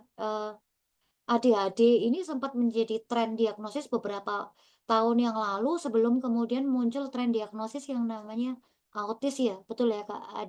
ADHD dulu atau autis dulu gitu loh. Terus kemudian belakangan ini diagnosis yang sering kali muncul adalah bipolar gitu. Sedikit-sedikit itu kemudian diberi label bipolar. Nah, kita harus berhati-hati juga gitu loh untuk kemudian melihat bahwa ini apakah self diagnosis, apakah kemudian diagnosisnya karena simptom yang lagi berkembang ini sehingga kemudian bisa jadi mengikuti tren yang lagi berkembang atau kayak kayak gimana. Jadi untuk penentuan itunya pun sudah merupakan hal yang tantangan tersendiri ya, apalagi kemudian merumuskan teknik yang lebih tepat, teknik yang persis tepat untuk mengatasi problem ini. Dan at the end of the day yang bisa saya nyatakan juga ya Kak Sheila bahwa ketika sudah masuk ke dalam kategori diagnosis gangguan mental, sebenarnya yang bisa kita kemudian harapkan adalah ya dia akan bisa secara sosial saja, Kak Sheila. Sembuh secara sosial gitu loh, tapi tidak berarti kemudian sembuh dalam artian seperti kalau orang batuk terus kemudian minum obat terus udah nggak batuk lagi, bukan yang seperti itu gitu loh. Eh, Berarti kan target dan ekspektasi dari si guru terhadap anak yang bersangkutan kan memang mestinya sudah diset seperti itu juga ya dari ibunya Kak Sheila gitu, tidak kemudian melantas menjanjikan bahwa ini akan sembuh dari ADHD-nya seperti itu gitu loh. Iya, sangat-sangat membantu juga. Saya sempat juga kepikiran soal yang Bu Cleo sampaikan tadi, kalau sebenarnya ya meditasi atau segala macam em, yang metode yang digunakan dalam mindfulness itu tidak sepenuhnya menyembuhkan suatu gangguan, tapi secara tidak langsung mengarahkan kita setidaknya mengurangi atau mungkin dari mengurangi yang seperti balik lagi yang tadi Bu Cleo ucapkan di awal kan, tidak menambah atau menambah mungkin menambah tingkat fokus kita atau menambah apa, tapi setidaknya mengurangi sesuatu yang mengganggu tingkat fokus kita seperti itu. Terima kasih banyak Bu Cleo Iya, atas jadi yang bisa jawabannya. diharapkan, paling yang pesertanya itu adalah dia lebih less distracted gitu loh. Kalau misalnya kira-kira sehari dia keluar kelas misalnya 10 kali gitu ya, bisa kemudian ketika ketika misalnya lebih at least latihan ini kan usia kecil ya, masih kecil kan, PAUD gitu loh. At least ketika ketika dilatih pada level tersebut gitu kan, at least keluarnya misalnya cuma 9 kali gitu, itu pun yang sekali ke-9 nggak jadi, misalnya seperti itu.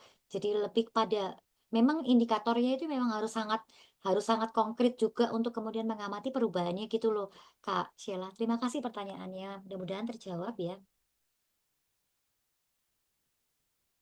Terima kasih Kak Sheila atas pertanyaannya. Terima kasih juga Bu Cleo. Selanjutnya mungkin dari Bu Airin ada yang ingin disampaikan. Iya, terima kasih Andis.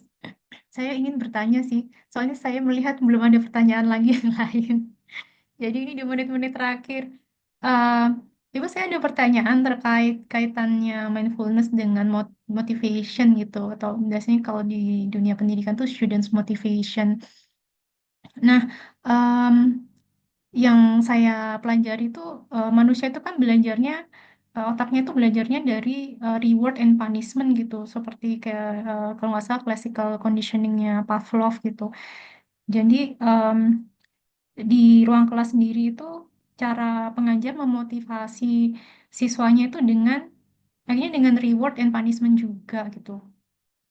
Tapi ada belakangan tuh saya nemu satu penelitian sih yang baru saya baca itu terkait penelitian tentang student motivation tuh, tapi motivasinya tuh tidak eh, apa ya, tidak push push students to be more motivated dengan apa ya, dengan reward atau punishment, tapi lebih eh, eh, melihat dari ini, dari kalau nggak salah di trait mindfulness-nya gitu.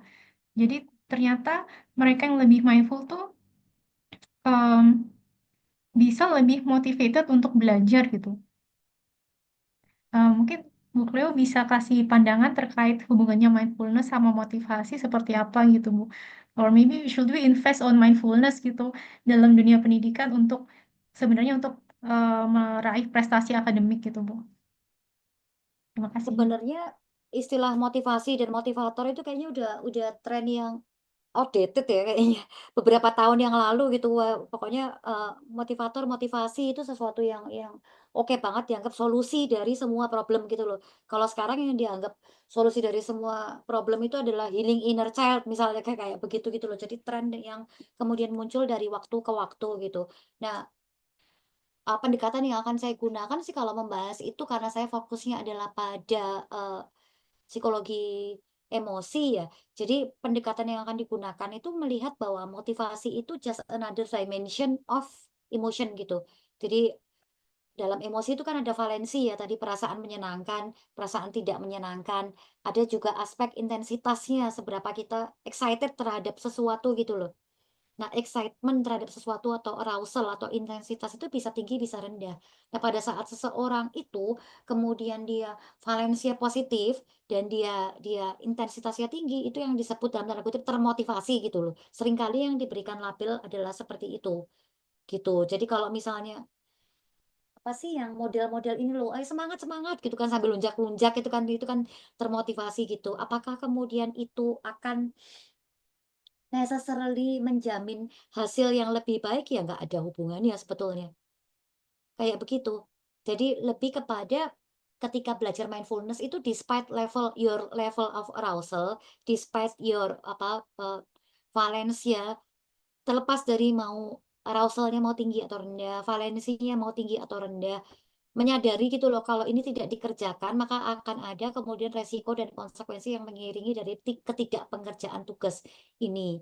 Lebih pada kayak gitu, tapi kita tidak bisa kemudian berharap misalnya oh dia itu orangnya misalnya kayak semangat banget dan macam-macam itu karena akibat latihan mindfulness misalnya itu keliru pelatihan sih kalau kalau yang seperti itu gitu loh, tapi bahwa dia bisa jadi akan memutuskan untuk ini kerjaan atau ini tugas ini saya tinggal semua nih.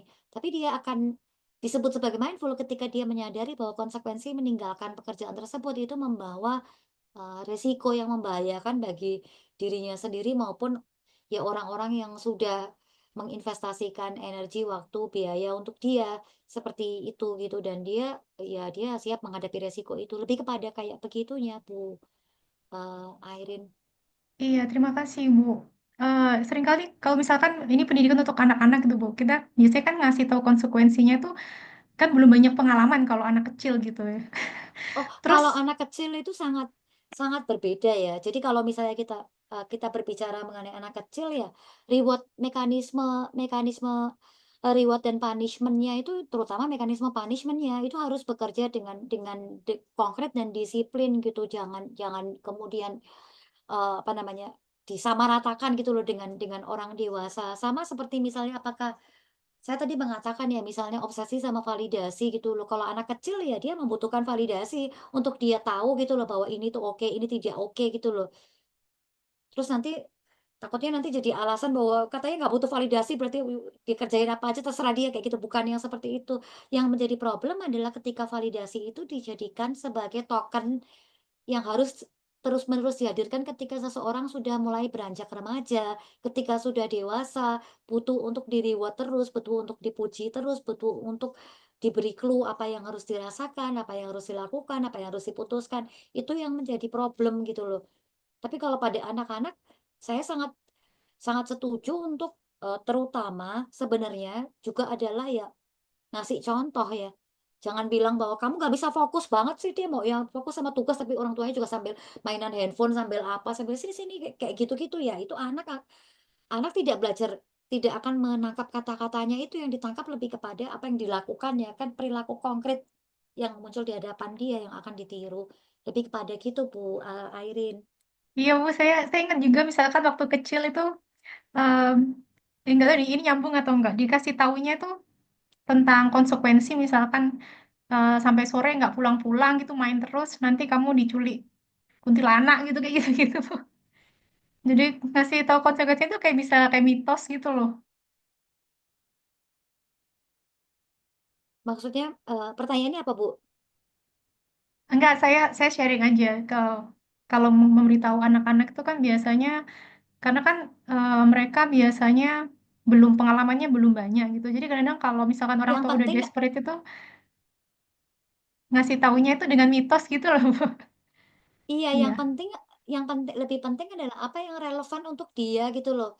Karena kalau kalau ngancam-ngancam misalnya nanti kamu nggak dibeliin mainan loh. Padahal dia itu tidak merasa mainan itu sudah tidak relevan untuk dia. Yang lebih relevan adalah berduaan sama pacarnya gitu. Nggak dibeliin mainan juga nggak ngaruh. Diancam juga dia akan meniru lagi apa melakukan lagi perbuatan yang dilarang tersebut kayak gitu. Jadi membagi memang PR banget ya bagi kemudian orang dewasa, lalu kemudian bagi pengajar untuk mengidentifikasi apa yang relevan untuk suatu generasi gitu loh. Kalau kalau enggak akan useless sebenarnya.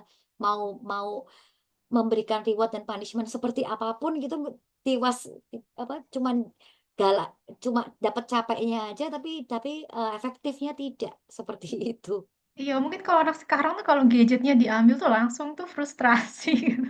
Coba Kak Adis gimana? Iya benar gitu ya Kak Adis. Gadgetnya Gadget diambil, eh, disita. gadget atau Kalau pacar kalau yang kalau yang saya gimana? lihat sih sepupu saya itu dia sekitar SD kelas 3 kalau nggak salah itu dia memang akan sangat frustrasi sih Bu kalau gadgetnya diambil atau kalau diancamnya nanti nggak boleh main HP seperti itu. Jadi memang eh, kalau dibilang tidak dibelikan mainan itu tidak relevan sama dia, tapi justru kalau diancam tidak bermain HP itu justru dia akan lebih mengamuk seperti itu Bu.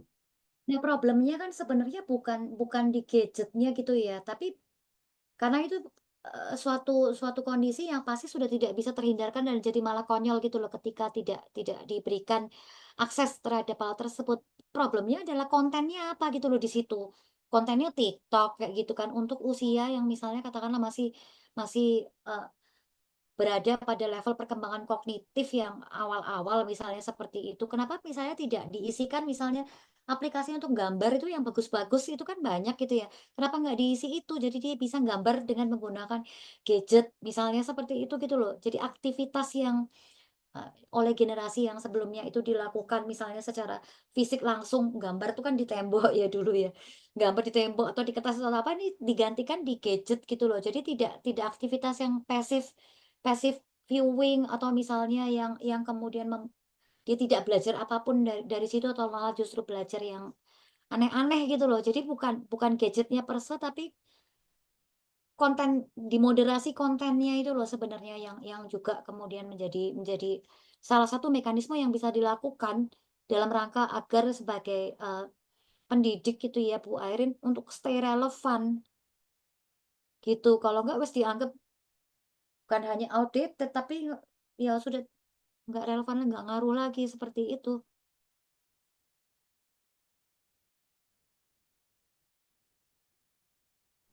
Iya, baik, Ibu.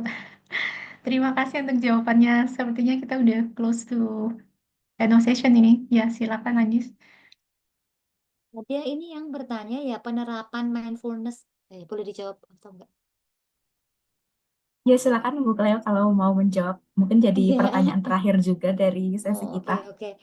Penerapan mindfulness untuk anak-anak dan orang dewasa. Kalau secara levelingnya itu pasti ya dilakukan sesuai dengan perkembangan kognitif masing-masing gitu. Tapi kalau yang saya lihat gitu ya, usia paling bagus anak usia yang paling bagus dan paling ideal untuk memperkenalkan itu ya memang sejak awal gitu loh. Sejak si anak sudah mampu misalnya untuk melakukan aktivitas seperti apa, katakanlah misalnya dia seperti duduk, sudah bisa misalnya duduk sendiri, lalu kemudian berjalan, berlari dan macam-macam gitu. Nanti pasti awal-awalnya aktivitas yang dilakukan kalau untuk anak-anak akan lebih banyak kemudian berlatih mindfulness ya lewat aktivitas-aktivitas yang seperti itu gitu loh. Nanti misalnya dia pada saat, di depan mau masuk ke kelas misalnya ya, instead of rebutan, dorong-dorong temennya gitu, diajarkan untuk mindful gitu. Jadi pelan-pelan nunggu sampai tiba giliranmu dan sebagainya.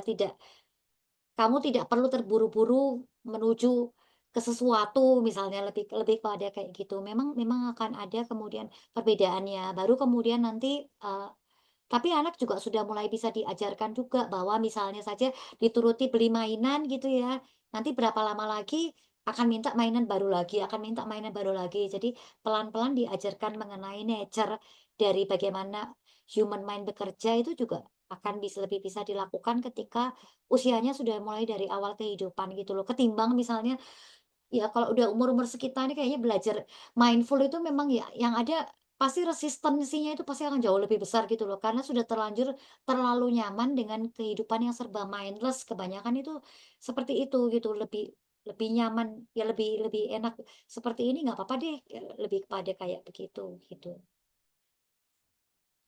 Belajar oke. Baik, terima kasih Bu Cleo atas jawabannya. Ini seperti kata Kak Alex, belajar antri itu penerapan mindfulness. Wah, saya juga baru kepikiran setelah disampaikan Bu Cleo tadi. Baik, sayangnya pertanyaan tadi menjadi pertanyaan terakhir dari sesi kita pada pagi hari ini. Mungkin setelah penyampaian materi dan sesi Q&A tadi, apakah ada closing statement nih dari Bu Cleo? Closing statement ini sebenarnya sudah saya berikan tadi ya, bahwa melakukan apapun itu kecil, sedikit demi sedikit, step by step itu berarti sudah melakukan sesuatu gitu loh.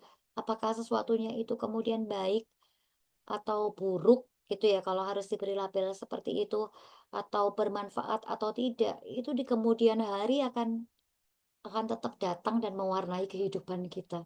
Meskipun nggak langsung sekarang, tapi suatu saat pasti dia tetap akan kemudian muncul. Jadi mudah-mudahan dari apa yang didiskusikan hari ini bisa kemudian mendatangkan manfaat, tidak untuk sekali lagi tidak untuk menambah apapun itu gitu ya, tapi justru adalah untuk mengurangi hal-hal yang membuat kehidupan kita itu menjadi serba kemerungsung dan eh, serba terburu-buru seperti itu.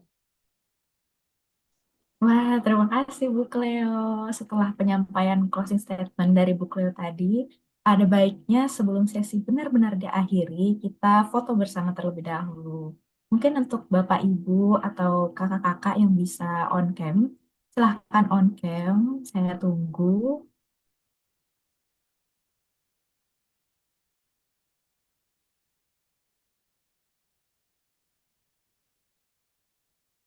Silakan, silakan untuk Bapak Ibu, kakak-kakak.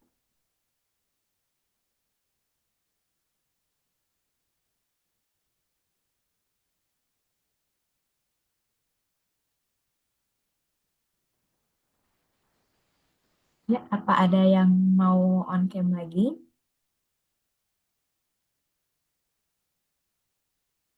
Baik, kalau begitu mungkin sepertinya tidak ada yang bisa on cam lagi. Silakan saya serahkan kepada panitia yang bertugas. Baik, saya izin ambil foto. 1, 2, 3. Sekali lagi mungkin 1, 2, 3.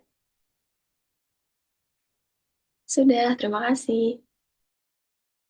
Terima kasih Kak Rahma. Kalau begitu mungkin uh, saya Adis selaku MC dari acara webinar Mindfulness dalam Dunia Pendidikan pamit undur diri. Terima kasih banyak kepada Bu Cleo, Bu Airin, juga Bapak Ibu dan teman-teman sekalian yang sudah hadir pada acara kita pada pagi hari ini. Mohon maaf apabila ada kesalahan yang diperbuat, baik sengaja ataupun tidak. Semoga materi yang disampaikan bisa bermanfaat bagi kita semua ke depannya. See you di acara berikutnya. Terima kasih. Have a nice day. Terima kasih semuanya. Terima kasih ya, terima kasih. Terima kasih Selamat berakhir semuanya. pekan. Terima kasih Terima kasih Bu Cleo. Bu Vira dan semuanya.